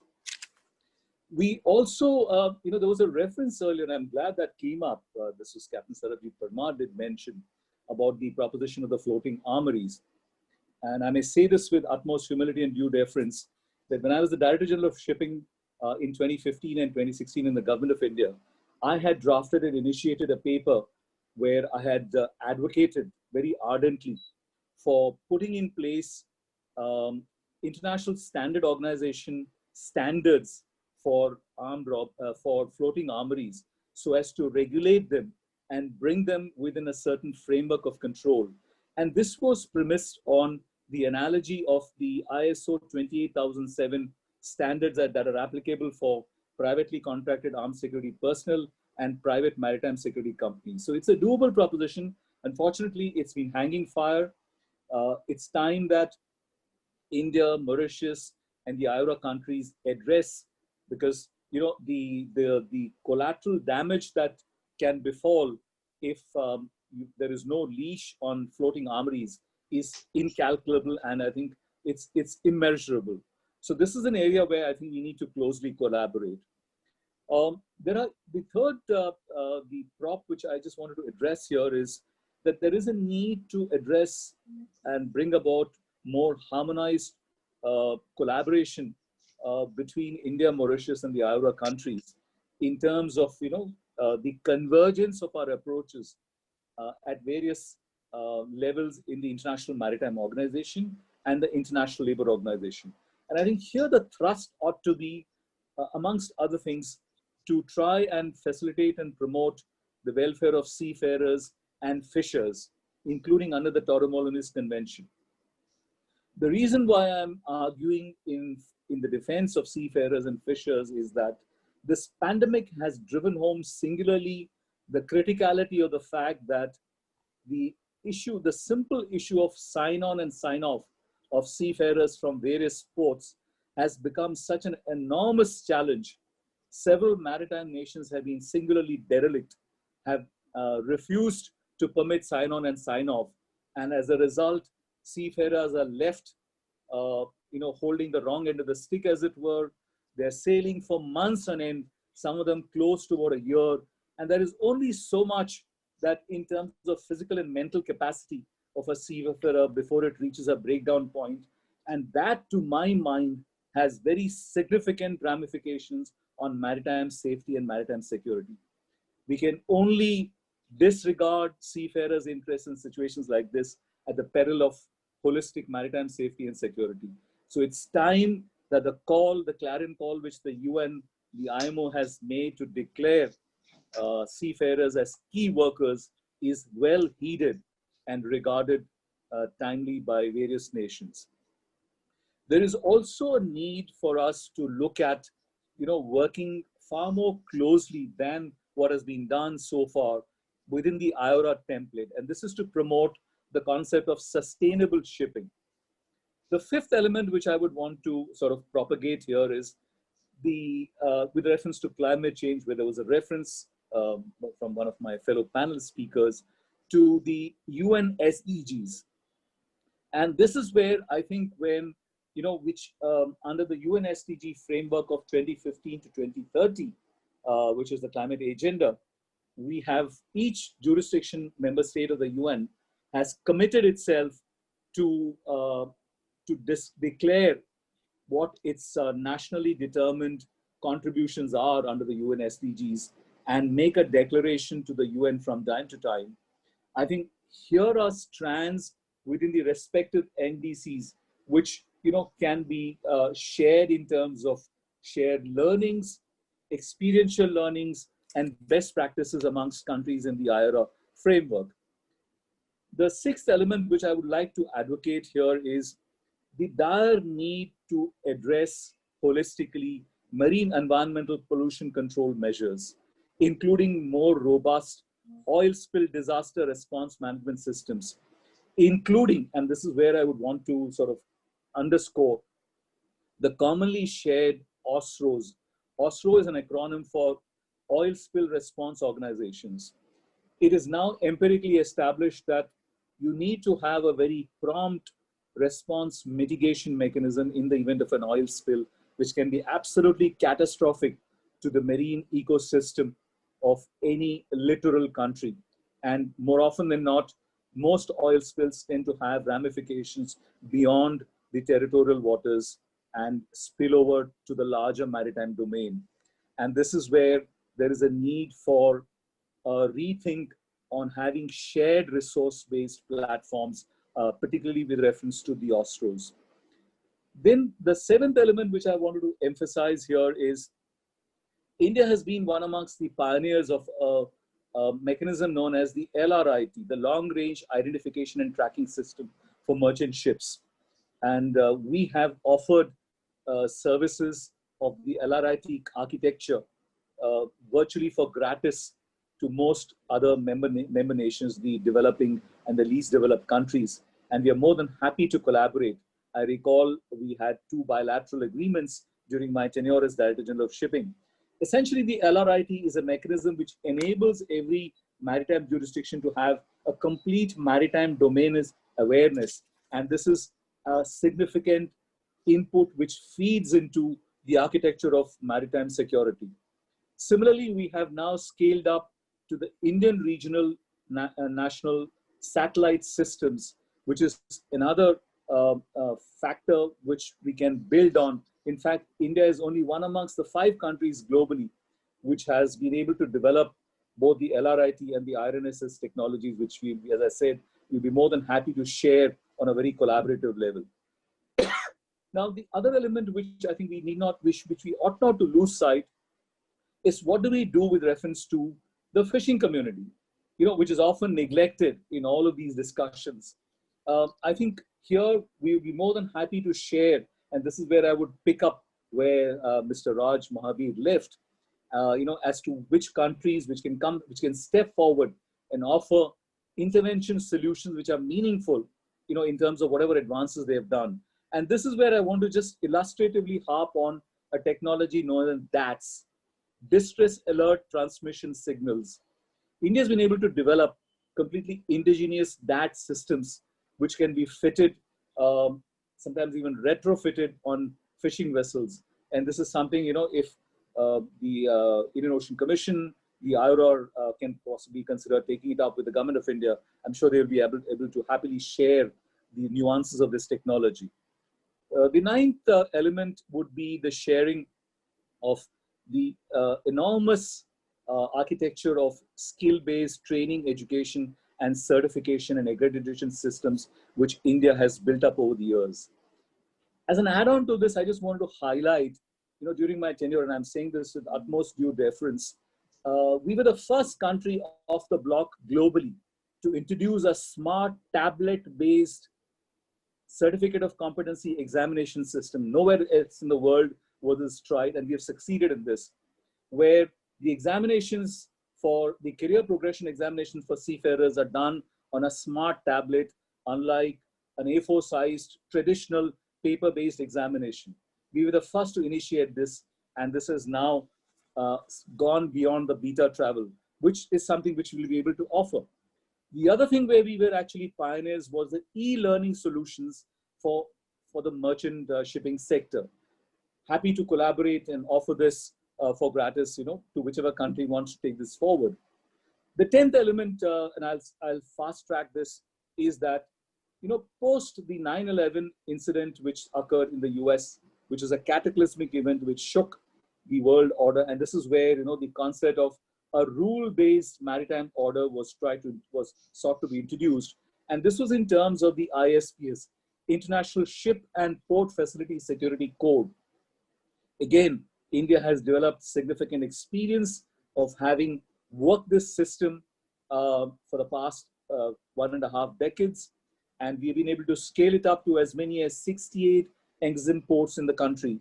So the ISPS is a platform for maritime security where I think we can find common ground to share with. The 11th element, which I can probably underscore, is that there is a need for IRA to look at, and this is something that the Indian Ocean Commission can also converge, is to try and put in place a common pool of skilled maritime professionals and experts who are available across these geographies, whose talent and skills and experience and expertise can be leveraged project specific or program specific. You don't need to, reinvent the wheel if you have a going pool, which is frameworked within, let's say, the IORA. You just have to dip into these resources and then, have the services of these experts and professionals to be used for any project or any program that you wish in the maritime sector. There was a reference to various modus operandi and various manifestations of maritime crime, while terrorism has been, aptly sort of underscored here. But may I add here that the nuance of money laundering and terrorist financing, which is often lost sight of in all these discourses and dialogues, contextual to the maritime sector, is an element which I think bears no overemphasis. I remember my longish association with the CGPCS over 6 years of my tenure in the Directorate General of Shipping, which is India's National Maritime Administration and Flag Administration. And this is not a critique of the CGPCS. While it has done exceptional work on several fronts, I think there was not much to write home about with reference to the ransom payments in all of those multitude of cases of piracy which occurred in the Horn of Africa. I dare say that not even a single interdiction of money laundered from out of these cases has ever taken place. So this drives home the critical need for bringing the spotlight into maritime money laundering and financing of terrorism. there was also a reference, and I was glad to what Mr. Raj Mahadev mentioned about the potential for immense vulnerabilities which are there as a sitting duck in the maritime sector in terms of cyber attacks. This is an area where, I have been speaking on various fora. Often this has been sort of, pushed to the background because nobody wants to look at the elephant in the room, as it were. But the fact remains that the shipping sector is extremely pregnable, vulnerable to this. And nothing drives home the point than the last week's attack on a large merchant shipping vessel of one of the largest, the third largest container shipping company in the world, the CMA CGM. They were subject to a ransomware attack, which was christened as a Ragnar Locker ransomware attack before the vessel got released on payment of ransom. This is an area, and I see immense collateral damage going forward. And this is an area where you need to work upon. This is where I would advocate IOR and IOC to look at, because you will have in the next 10 years, and this is not, I'm not sort of prophesying, you will have autonomous and semi-autonomous merchant shipping happening in 10 to 20 years horizon from now. And when you have enormous infusion of information technology, artificial intelligence, robotics, machine learning, information communication technology, information technology enabled services, you will have the downsides in the form of cyber crimes. And I would not say that this is in the realms of fantasy. You may not have physical hijacks anymore of merchant ships. You could have cyberjacking of vessels. Vessels could, the master could lose complete control of a ship, by remote controlled ransomware introduced, and he would not know what on earth is happening to his ship. And this is a scenario which is waiting to happen. And this is an area where, which should underpin the efforts on maritime security. IMO is doing significant work, but I think there's a need for a sharper focus at a regional level to this.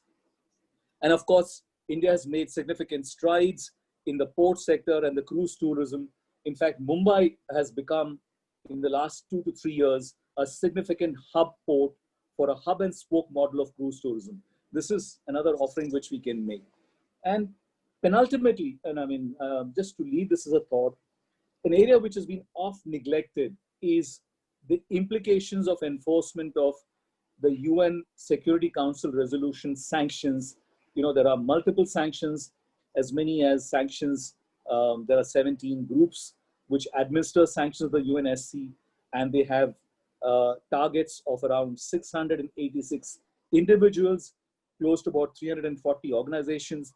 But it's often not known, and it's a pity that several of these UN sanctions have serious maritime implications.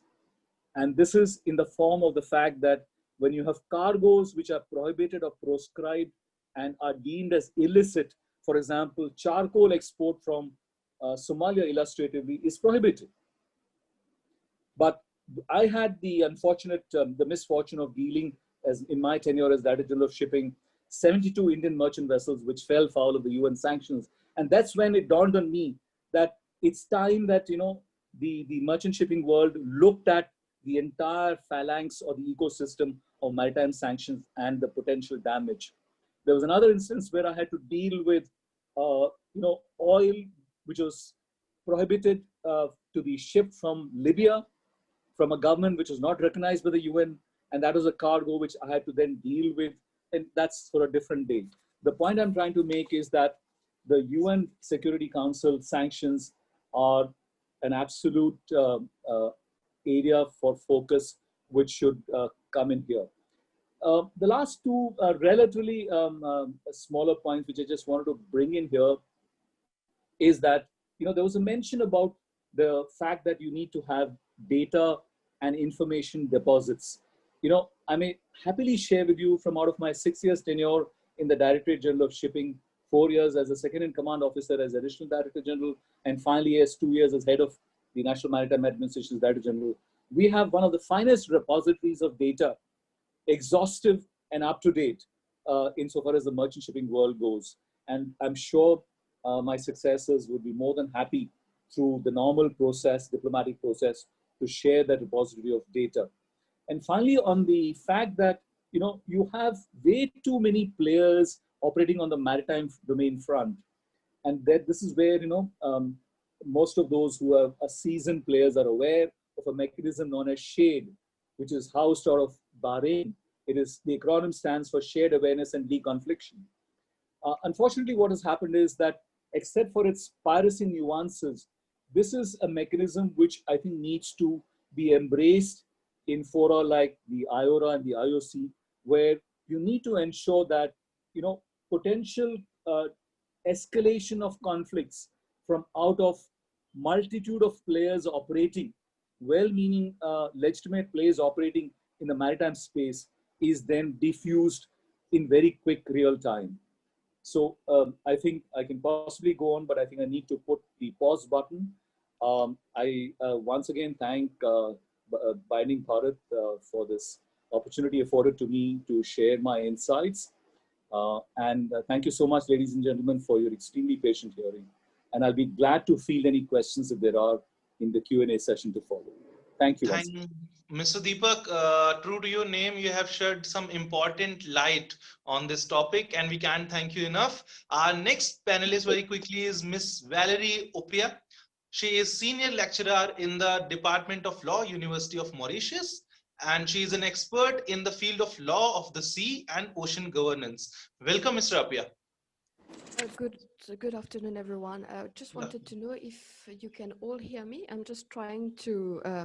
You can be a little loud, and that's we can. Yeah, I'm just going to put on my mic closer. I'm just trying to share my screen. If you just give me a couple of minutes. Sure. Anyway, I'm just getting a notification that host disabled participant screen sharing. But if I can't, just try again.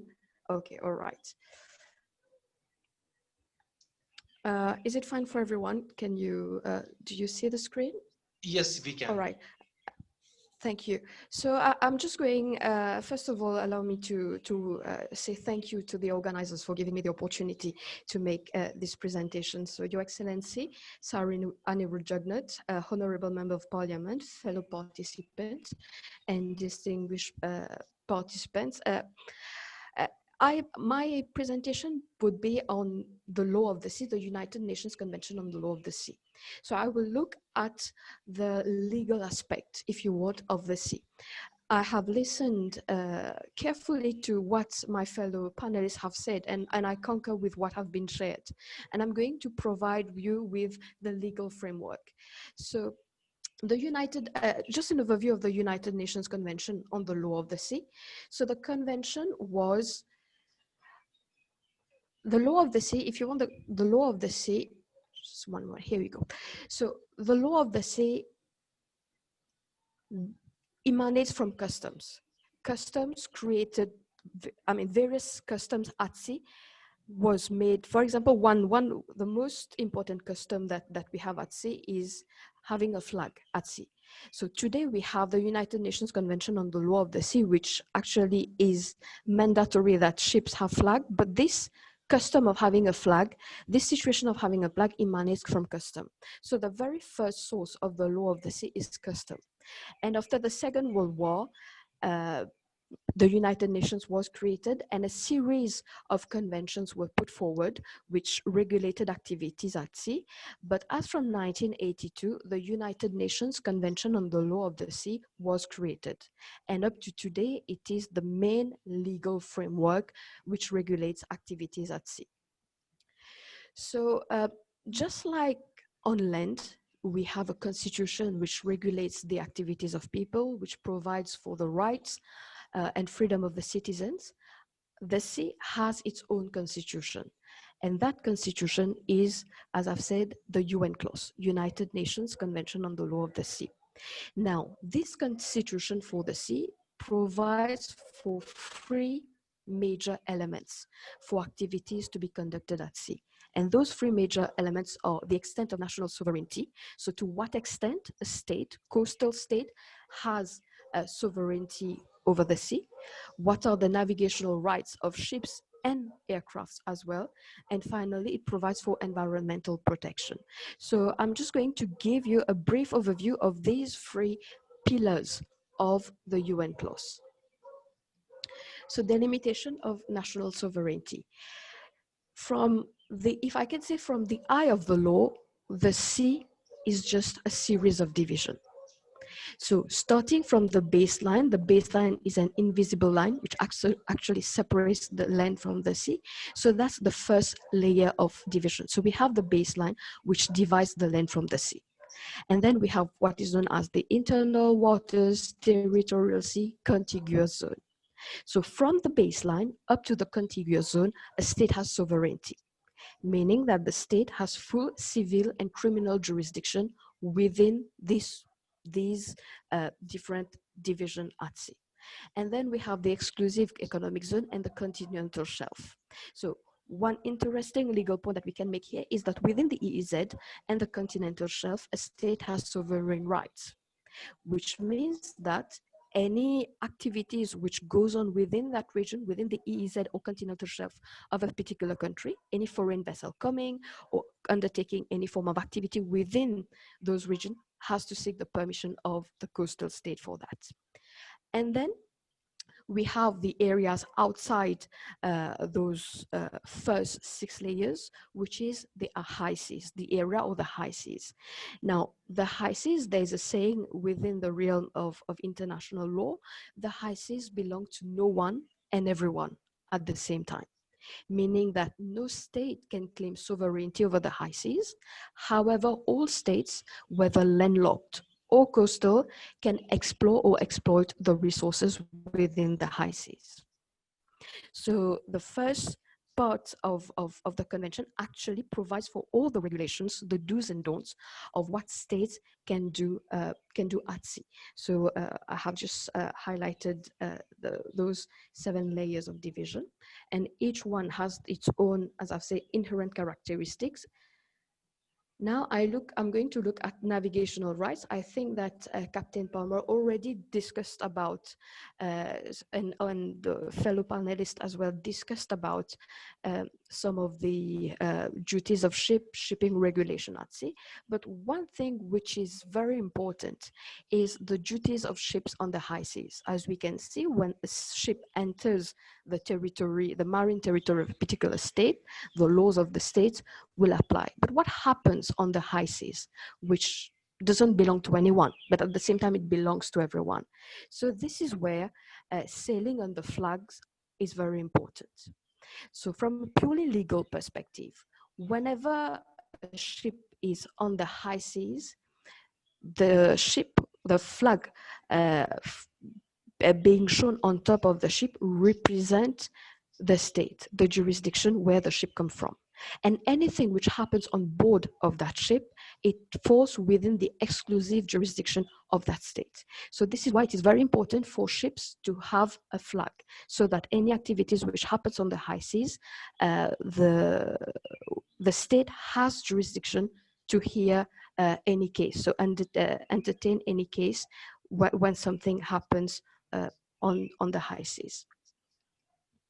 So I've just highlighted some principles and activities which are forbidden, which you can have a look at in the UN clause. Some of the activities which are considered forbidden by the law and which cannot be done on the high seas. And now something which is very important, and some of you highlighted it before, the environmental principle. Actually, the UN clause is, I would say, one of the first international instruments which talks about protecting the marine environments. Many of us, when we talk about the blue economy, we talk about exploiting marine resources, we need to talk about environmental protection. We have seen oil pollution has caused the destruction of a tremendous amount of marine ecosystem. So the UN clause provides for the conservation and protection of marine resources. So this is one, I would say, a brilliant part, one very, something which is commendable about the UN clause. It was one of the very first conventions to talk about the protection of marine resources. So articles 61 and 62, and there's the list of articles as well, but the 2 most important one are Article 61 and 62, which actually provides for the conservation of marine resources and how to utilize marine resources. And just to maybe drop this in the debate. So one way actually to reconcile exploiting marine resources and providing for the conservation of marine resources is through marine spatial planning. So marine spatial planning is one of the elements that can be considered when developing the blue economy to strike the balance between using marine resources and at the same time providing for the protection and conservation of further marine resources. Now, just to provide for a critical analysis of the UN clause. So just like any piece of legislation, it has its strengths and weaknesses. So as I've said earlier, the UN clause is the constitution of the sea. It is the very first actually document which provides for the do's and don'ts at sea and provides for the regulation of maritime activities. As we have seen, it provides for the delimitation of maritime space in order to avoid conflict. So probably some of you might recall, before the creation of the UN clause, many states were fighting, conflicts were created because of states didn't know when or how to delimitate their maritime space. So with the creation of the UN clause, this reduced, even though there are still conflicts, but with the creation of the UN clause, it provided for a framework where states know to what extent of sea belongs to them. Another strength of the UN clause, it's about marine environment protection and conservation, as we have seen.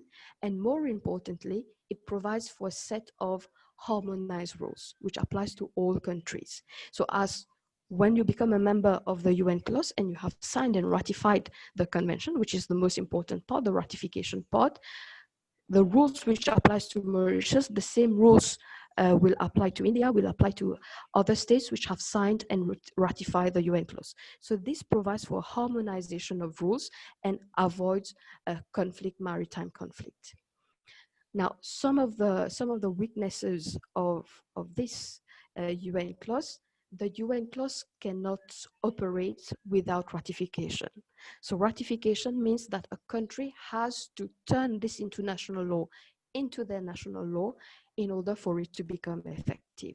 So many states up to now, unfortunately, haven't ratified the UN clause. And when you don't ratify it, it doesn't have force of law on you. So one weakness is that states should take into consideration the advantages of the UN clause and ratify it within their national legal system. And one last point, and this is one criticism within the academic community, is about the delimitation made. So delimitation of the UN clause is a man-made delimitation. It's not about a human, it doesn't consider really the natural delimitation of things. For instance, when we talk about the high seas, resources falling outside or not, somehow I put it in between inverted commas, protected by national laws. Yes, they are protected, but because they don't, because of the non, I would say because they don't fall within a certain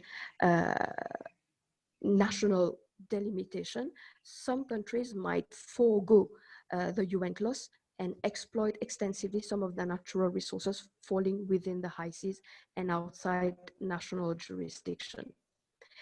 So I think I just, my point was just to make a brief overview of the UN clause, and I would be glad to answer any question during the Q&A if participants have any question. So thank you very much. Well, that was some great insight, and Chairperson of Binding Bharat, for a concluding speech. Thank you, Abbas. What a remarkable session we had. Although we did exceed the time limit, but it was so enriching that I did not want to bother or interrupt anyone.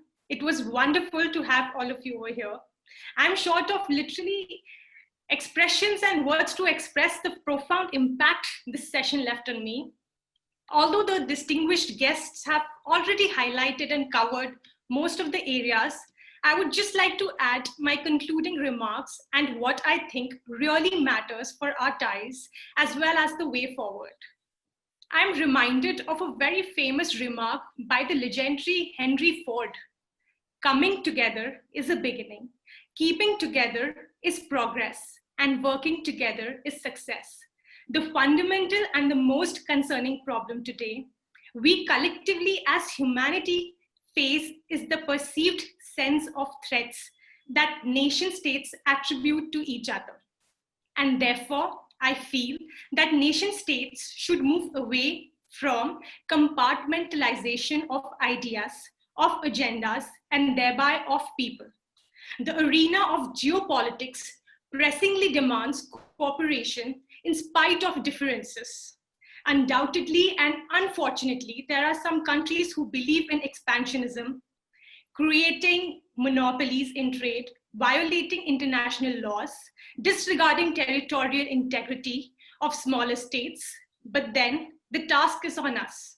And by us, I mean the nation states who believe in humanity, democracy, justice, fraternity, and just world order, to stand up for each other, to form an alliance for the noble cause. And to my mind, both India and Mauritius have exemplified this by always marching forward and standing for right causes. Both the nations have advocated persistent promotion of sustained growth and balanced development of the Indian Ocean region. The shared zeal for exploration of all avenues for trade liberation, especially the FDIs, bolster freer and enhanced flow of goods, services, investment and technology within the region and bilaterally, is something worth appreciating. And in the journey, both nations have kept utmost respect for international laws. Our cooperation is multifaceted and wide-ranging. Having said that, I feel that we shouldn't stop there and rather take the cooperation to new heights by encouraging heightened interaction of trade and industry, academic institutions, scholars, and most importantly, people without any prejudices.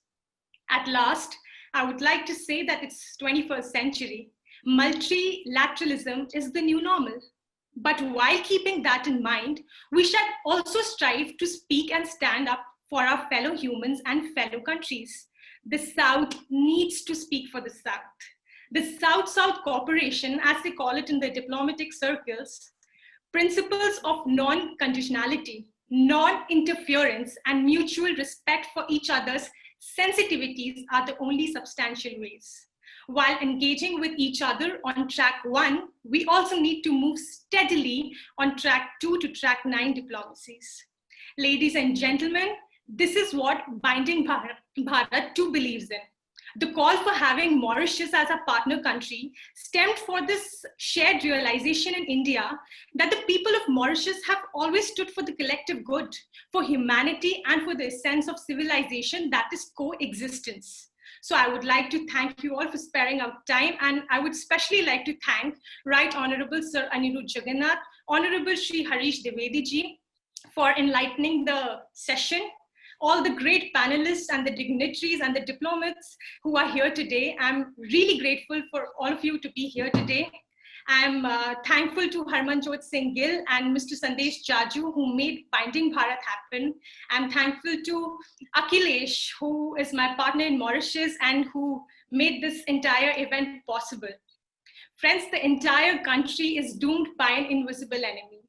I pray for the well-being of everyone during this pandemic. I would end today's session with a Sanskrit quote, Sarve bhavantu sukhina, sarve santu niramaya, sarve bhadrani pashyantu, ma kaschit dukbhag bhave, which means may all be happy, may all be free from illness, may all see what is auspicious, may no one suffer, peace shall prevail. Thank you. Thank you so much, Ms. Kanupriya. Now I would like to call Mr. Akhilesh Gunpat once again for the vote of thanks. Yes. So I think the key takeaway from this webinar is that we need to create value from and protect the common good that the Indian Ocean represents for all of us in a safe, secure, and sustainable manner. And that we can only achieve this by working together as one. So on behalf of Binding Bharat, especially Kanupriya and Valence, I would like to thank Sanirud, the keynote speakers, the panelists, and all the participants for making this webinar a resounding success. We wish you all good health and success. Till then, goodbye. Thank you so I much, think that Akhilesh. Yeah, with that wonderful session, I would like to declare the question answer session open. I have a list of people who would like to ask our extremely knowledgeable panelists, and we would start off this round for a question for Mr. Deepak Shetty by Miss Manvi Gandhi, who is an assistant professor, University of Adelaide College, Australia. Miss Manvi, you can please go ahead with your question. Hello, sir. This is for Mr. Deepak. Yeah. Go ahead with your question. Sure. Hello, Dr. Deepak. My question is, the rolling out of Sagarmala project seems very promising, but the competitiveness of the logistics in your ports needs dramatic changeover. What do you think are the ways which can practically be taken to boost the same? Okay, so the question for the benefit of the lay audience is, if I'm recapping it correctly, is that what better can be done to scale up the operational efficiency of the ports with reference to the logistics supply chain sector? Did I get you right, ma'am? Hello? Manvi, you're muted. Manvi, please unmute yourself. Yeah. So Yes, did I frame it appropriately so then I can respond? Now the Sagarmala initiative, which is the String of Pearls mega project, which has been unveiled effective from 2015, seeks to, at the crux, at the very centerpiece, bring about what is known as the Maritime Economic Region Development, which is the MER. So what it proposes is that through a hub and spoke approach, there would be these, the ports would become drivers for change in terms of industrial growth, for swifter and seamless evacuation of goods, and also for the larger economic development within a radius of around 200 kilometers around the circumference of a given port. So this is the proposition which is underlying the concept of port-led development. So Sagarmala is a highly ambitious project. It is not likely to have its impact felt on a very tangible level, at least for about 10 years plus, because the projects are such which have long gestation and which will start impacting in about 4 to 5 years from now. There have been significant investments which have been made for various projects under this scheme. There are several parameters for this. You can look up the profile of the Sagarmala scheme if you wish to delve and do a deep dive into this. Now then, taking you forward with reference to what can be done for the logistics sector, the ports which are at the center of all of this activity, there is a very ambitious program of the government to upgrade the technology of the brownfield ports as they exist, also to modernize them, bring in greater efficiencies. To that end, what the government of India has done is it has commissioned a study for benchmarking various operational parameters of various ports across the country. And there are nearly 200 ports plus, of which 68 odd, as I had referred earlier in my presentation, deal with exempt cargo. So this, benchmarking enables the ports to get a broad sense as to where they stack up with reference to their own operational efficiency vis-a-vis the global parameters. So then the next step is to try and infuse some of the best practices in the operational efficiencies of the various ports. This is also one of the key ingredients of the Sagarmala project.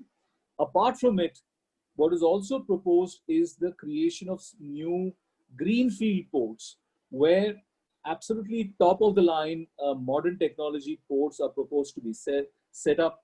You have several of them which have now gone into stream, but again, given the long gestation and the intensive capital nature of these projects, you'll see them fructifying and bearing fruit in about 5 to 10 years from now.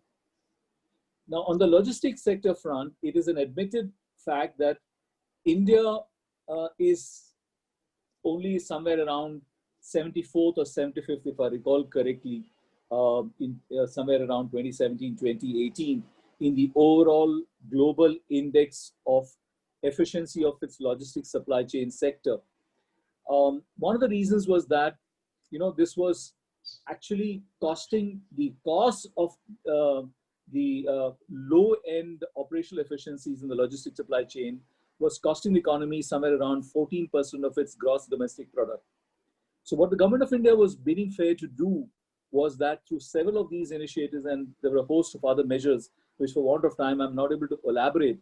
You are most welcome to connect with me on email. I can share that perspective separately with you, is to try and bring down the overall national cost to the economy to less than to close to about 9 to 8% of the GDP. And if this were to happen, you would then see India scaling up exponentially in the overall scheme of things as far as operational efficiencies and logistics sector is concerned.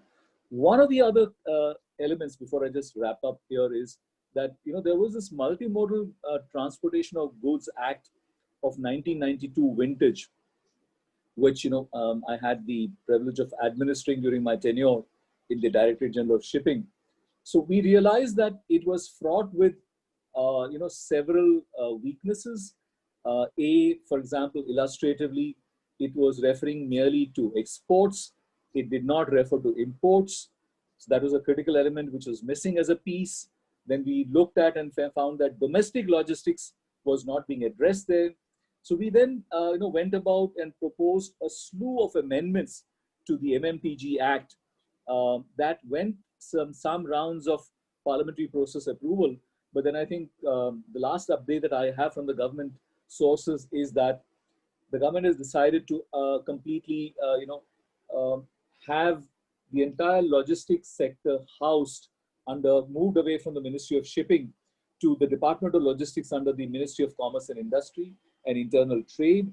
And they propose to come out with an absolutely new, completely holistic national legislation for logistics in total replacement of the MMTG Act. So broadly speaking, yes, I concur that there are deficiencies in the entire supply chain operations, but we have traveled significant lengths to try and improve it. And as I outlined, these are some of the measures which we hope will yield dividends going forward. I hope that answers some of the queries that you had on this front. Well, that was good. Thank you, Ms. Manvi, for your question, and Mr. Deepak for your relevant answer. From Australia, we move on to Mauritius, from where Mr. and Mrs. Gopal Ochahas join us, and they will ask a question to Dr. Nokwe.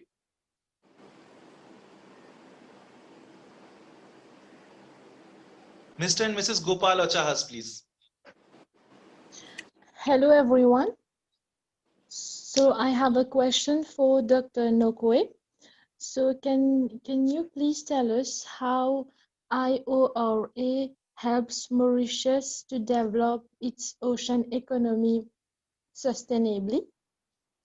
Are there funds or workshops available to the local entrepreneur? Thank you.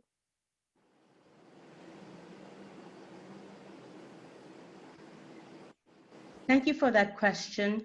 Well, basically, with IORA, we have, when we are at the Secretariat is here, we are just more of a facilitator, as well as the sort of like the post office, so to say. So it's a member state driven organization. So what happens is that, there are various, like we said, the priority areas. And then if you're looking at the ocean economy, there's what we call the blue economy. So we've had various workshops, as well as that there are now currently the working groups in the blue economy. And through that, those works are channeled through those areas. But what I can also say is that in 2017, we have what we call the action plan. The action plan was from 2017 to 2021. So within those action plan, the member states are supposed to apply, meaning that there's the short term, medium term, and the long term. So if you're asking, we've had also what we call the ministerial blue economy meetings, which was also held in Mauritius. There were one that was held, I think I was still there as the High Commission of South Africa, and then we've had another one. The second one was held in Jakarta, and then the third one was held in Bangladesh. So there are various ways of interacting, and definitely if you're talking about entrepreneur, you would have to ask what you call the national focal point. Who is our entry into Mauritius? So they are the ones who facilitate if you need to have any more action or also interact with the activities of IORA. So the national focal point sits at the Ministry of Foreign Affairs in Mauritius. I hope that answers your question. It does. Thank you so much, Dr. Nokwe. Our next question is for Captain Sarabjit by Sophia from Team Binding Bharat. Hello. Hello. Yes, you are audible, Sophia. You can go ahead and ask the question. Okay. Good evening, one and all. My name is Sophie Ann. I'm an active and happy member of the Binding Bharat initiative. My question is for you, Captain Sarabjit Parmar. So the Indian Ocean has enormous resource potential, be it hydrocarbons of the polymetallic nodules or fisheries. Can the regional countries come up with some regional customized resource sharing agreement in the high seas? That's also a loaded question. And one is, again, I get back to the moot point I had made, is that what are the capacity and capabilities of, say, Indian Ocean region nations to actually reach out to those resources which you have said? And if that be the case, how many nations would be willing to pitch in to develop technologies? If you go by the International Seabed Authority, there's a certain amount of deep sea mining area that was given to nations, starting with 150,000, cut down to half, 75,000 after some time. And till date, I don't know of any nation which has been able to have a technology ready for exploitation when it is going to be permitted, right? But yes, I do agree that there is a need to look at how are these resources going to be shared. Because if you go by the in letter and spirit, that most of these are outside the EZ of nations, and therefore they come under the conception of the what is it called? I'm sorry, the mankind. All right, the common areas of mankind. Now this is where you have ABNJ and BBNJ issues that come up. Now, if it is for a region to do it, then it has to be in line with an international convention. And that again comes back to UNCLOS, right? But to my mind, it has to be a global initiative and it cannot be left to regions. Because it's only when you operate from an international level and thereafter the regions can apply that particular sharing of resources, as you said, then it may work out. But then again, I just give you an example of, let's look at the Arctic, for example. All right, now once the ice melts and let's say the resources that are expected to be there come out to be in the numerical values of which they are, most of that lie in the EZ of certain nations. So how will you apply a rule across the board? Because again, it's back to resources of nations, of coastal nations, of states. Is that would the nations who do not have the capacity and capability, would they lose out? So it has to be a very measured, I would say, a very measured step to be taken, is that how many nations who have the technology would be willing to share those spoils with the nations who don't have that technology. There is always a share of the pie that needs to be taken out. And it's a very, very costly affair. If you look at our own NIOT Goa, for that matter, or even the Chennai office, which is there, you go and see the website. There has been a lot of work that has been done, but still a lot of work needs to be done. But yes, I agree with you. If you don't start discussing today, events will overtake you. Technology is increasing in leaps and bounds. You'll have some nation who will just come and pick up all those polymetallic nodules which you said. And of course, it's very important insofar as rare earths also goes. And that's another issue unto itself, is that most of the rare earths, rare metals that are available are in areas that are sticky, all right, and under control of nations who may not be willing to share. But yes, your point is valid, but it can't be at a regional level. It has to come, I think, my mind, if you ask me, my personal opinion, it has to come from the UN downwards, and then regions can adapt it. I hope that answers your question. Thank you so much, Captain. I would now move on to the last question for this evening, which will be asked to Mr. Raj Mohabir by Mr. Harmanjot Singh Gill from Team Binding Bharat. Harman, you can please go ahead. Yeah, sir, my question is, in recent years, we have seen decreasing incidents of piracy in Indian Ocean, but it has not tackled absolutely. So how can country jointly tackle this means permanently? Well, as I said that I am also the head of the Secretariat of the CGCPS, currently it is chaired by Kenya, and for reasons what it will be a bit long to explain, but briefly I should tell you that, there is a rotating chairmanship of the contact group against piracy of the coast of Somalia. And within that, there were several working groups, and there were some working groups. One of the working groups, was the regional capacity building working group, and in order to ensure that the whole work of the contact group doesn't get lost, or the institutional memory remains. That's one of the reasons why Mauritius, while it had the chair of the contact group, asked the IOC to continue to be supportive of the chairs, future chairs that would come.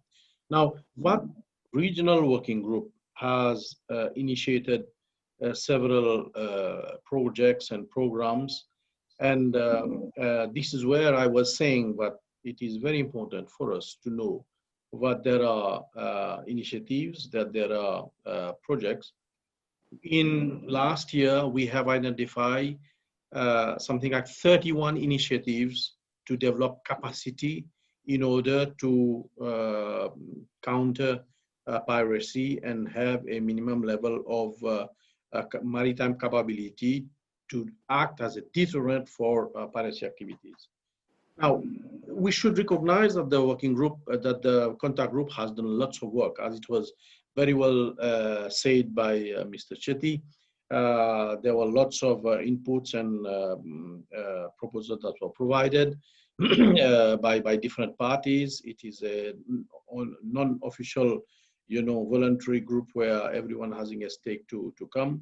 And I still remember when Mr. Chetty was very much, active in trying to address the high-risk area, which was one of the very sticking points that were in the agenda of the contact group.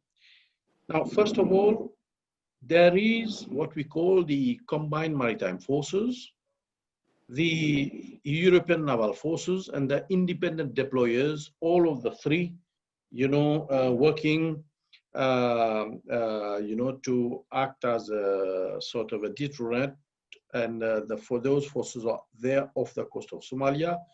There is the shade mechanism that was also explained by Mr. Shetty, where these naval forces come and they discuss what could be done. Now that is on the front of naval forces, but there is a very important point that you raise is how can we ensure that these piracy activities can stop, and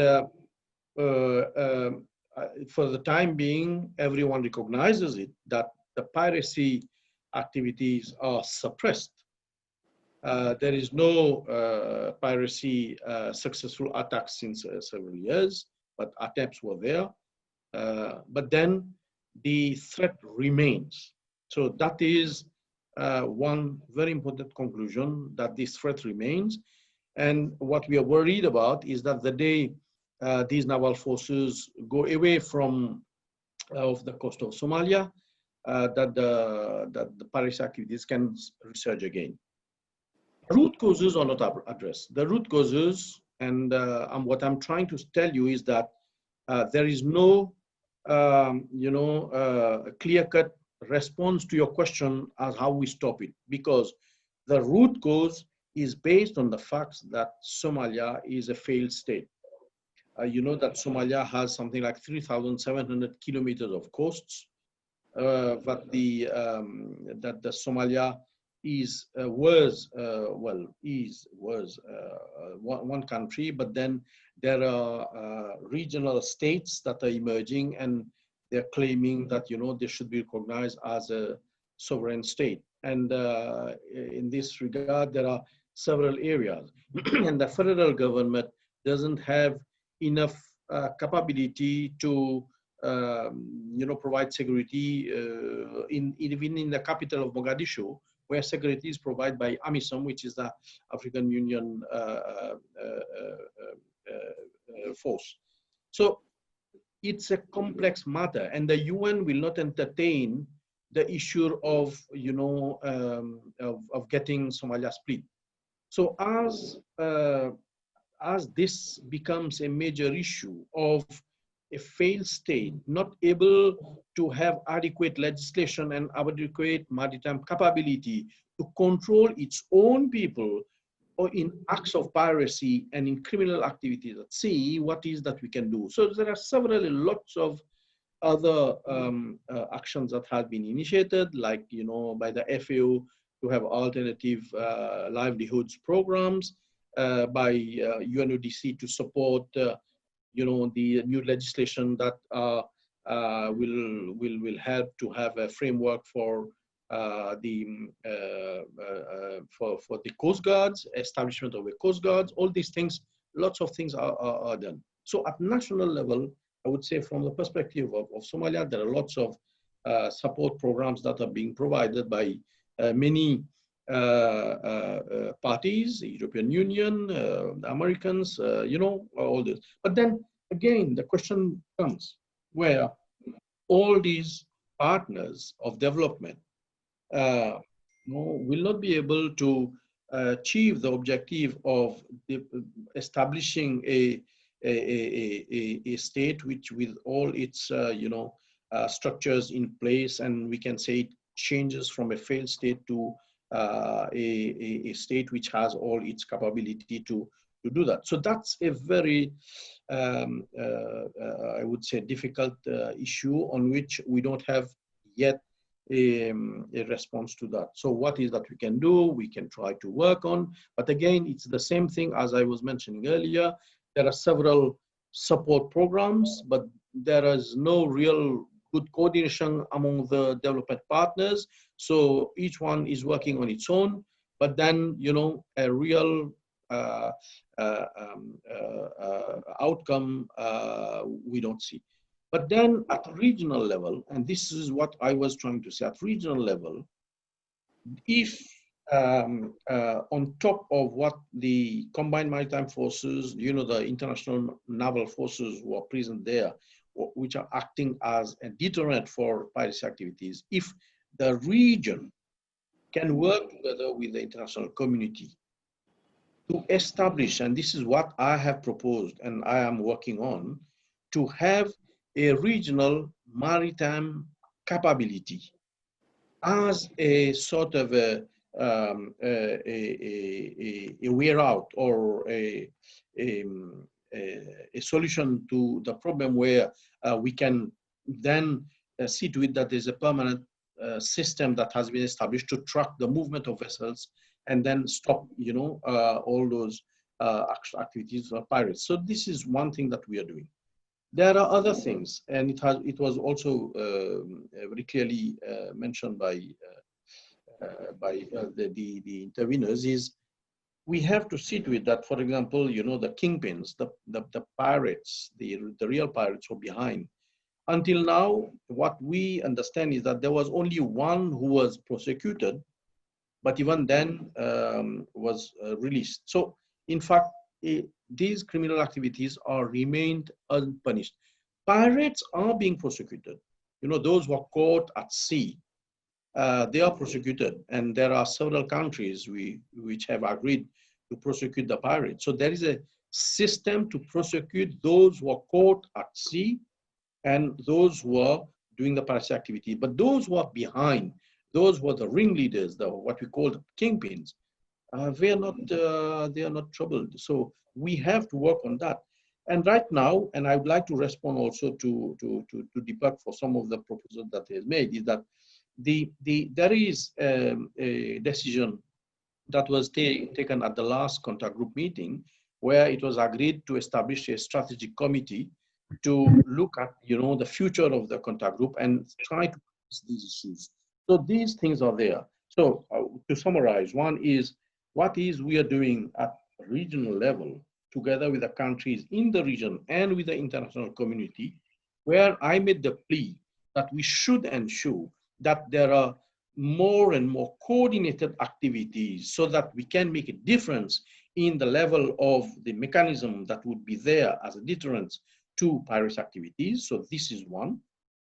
Secondly, there should be other works that are being done to ensure that the kingpins are arrested.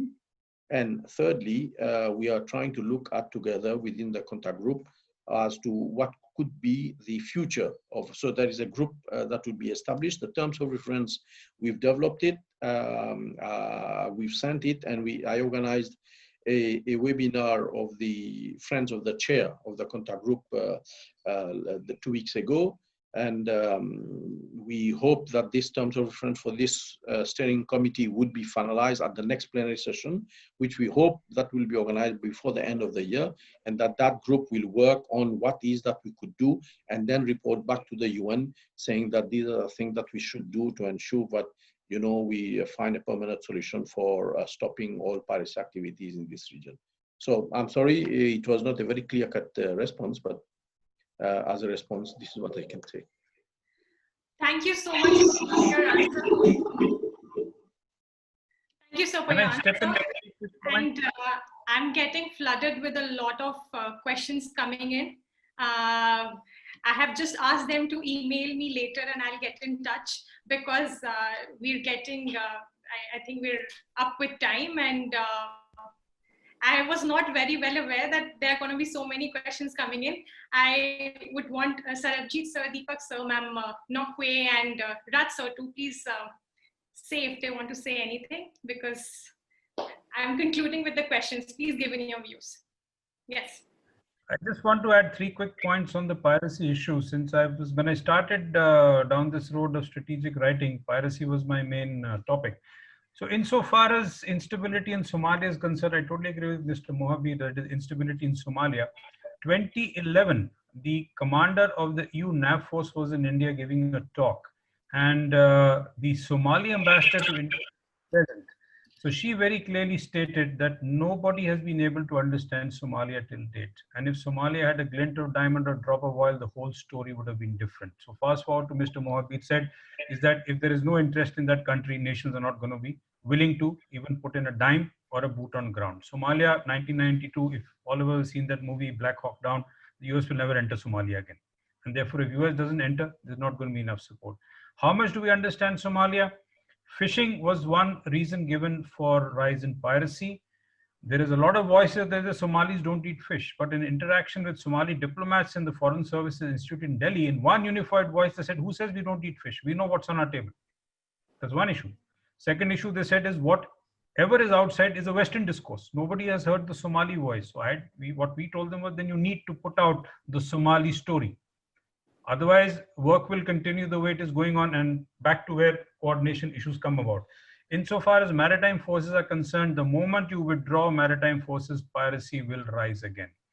The same EU NAVFOR commander, Major General Buster Howes, in a deposition before the Foreign Affairs Committee of the House of Lords sometime in 2012, when this is available online, said that if you want me to have some control over piracy, and please remember, this is before the measles map spread towards the Lakshadweep Islands. It was still somewhere in the middle of the North Arabian Sea. He says, I need 83 frigate-sized ships, each with an armed helicopter. 83. He says, then only I may be able to assure you a 30-minute response time to help a ship that is under pirate attack. That's one. Secondly, look at the Gulf of Guinea. Piracy is there. Why don't we hear much about it? Because there are no international shipping lanes of global interest in that area. Does it impact India? Yes. Why? We have oil interests in that area. You read the news constantly. Our ships, in fact, I think Mr. Shetty, if you recall, there was one shipping captain who was kidnapped. I don't know if he's been found till date. That's a different form of piracy. So off Somalia, the cargo was not of value. It was the value of human life. And therefore the hijacks took place and ransom money. In the Gulf of Guinea, it's different. They want the cargo. So the life is not valuable to them.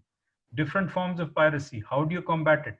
Gulf of Guinea is a big problem compared to what is happening off Somalia, but the world is not reacting. So these are problems that you need to look at differently. The South China Sea has a different concept, different type of piracy altogether.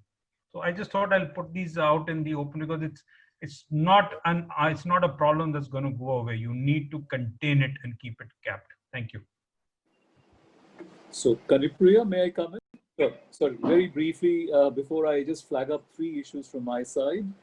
This is just to respond very swiftly to what Captain Sarabjit just mentioned.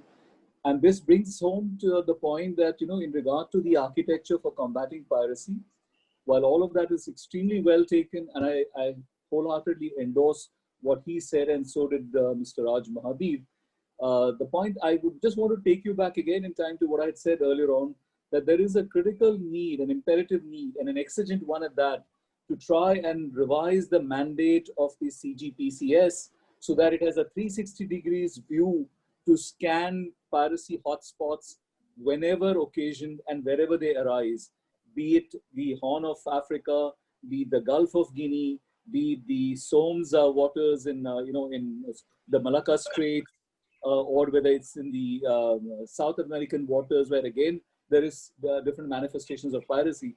And we are not even looking at something which I mentioned, which is a potential piracy which could be through the cyber realm. And this is not fantasy land, for God's sake. This is a scenario building which you can visualize and say it could possibly happen in the next 5-10 years for sure. So are we even looking at that? So there are multiple strands to this discourse. I mean, I think you can have an entire debate on it entirely. So just to press the pause button on that. The other 3 substantive points, and this is what I would want to invite the attention of the kind attention of the Secretary General of the IORA.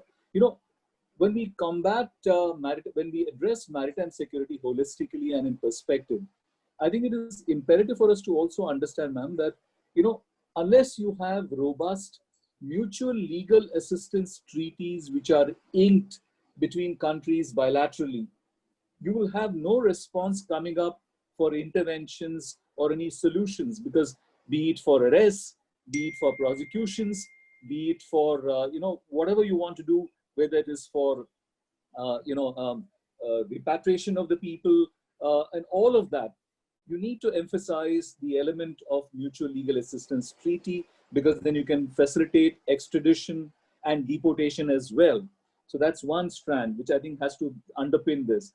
The second point, ma'am, which I wanted to stress upon here is that, please correct me if I'm wrong, my understanding is that there is a need for a template of shared best practices for various issues. This is not to say that there is a one-size-fits-all solution. There is, you cannot have something which can be transposed geographically.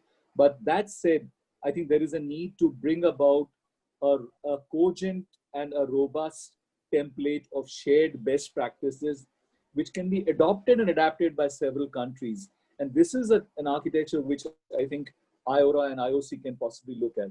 Finally, again, in passing reference, is to the fact that we often tend to forget and ignore that if you have criminalization of seafarers, which is not justified, and I will not get into this debate because it has got several nuances with it. If you criminalize seafarers, that's a crew of merchant ships, and hold them accountable to disproportionate elements of treatments that are meted out, then you're going to have serious issues of jeopardy with maritime safety and security as well. So that's a nuance which we may want to throw light on. And finally, of the several manifestations, modus operandi and forms of criminal activities that are pervasive in the Indian Ocean region, there is also this very, very historic and legacy issue of smuggling that goes on, the traditional forms of smuggling. So clearly, we should not lose sight of primary anti-smuggling efforts, because to my mind, I've spent almost 2.5 decades in law enforcement. Since I come from the Indian Revenue Service, I was in anti-smuggling operations for pretty long. I realized that at the end of the day, these criminal actors, they simply metamorphose from traditional forms to, let's say, to human trafficking. So and they are creatures of opportunities. So you need to look at holistic solutions to address all of this. So, I mean, without dwelling too much, just wanted to leave this as food for thought. Thank you so much. Thank you, Kanupriya. You're muted.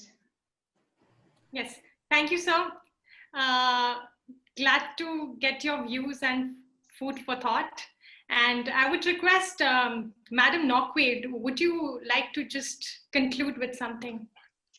Yeah, I think from our side, it's been a very insightful and very fruitful, discussions as well as inputs from the esteemed, presenters and panelists.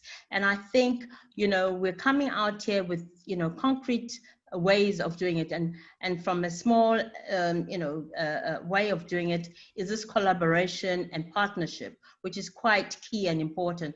And I'm so happy to know that, I mean, India and Mauritius are also IORA's member states, as well as those that are in the IOC are mostly IORA member states. So I think going forward, we're going to be able to enhance and then also deliberate in terms of what strategies we have to take forward going forward, because I think this issue, as we have learned today, it's multifaceted, and I think we need the expertise, and I'm glad India has the expertise. And I think yesterday's where I was on this webinar, they were looking at how to educate the youth and how would they have access to sort of this maritime as well as the seafaring, because when you look at most of the African states, they don't have that capacity, they don't have those capabilities.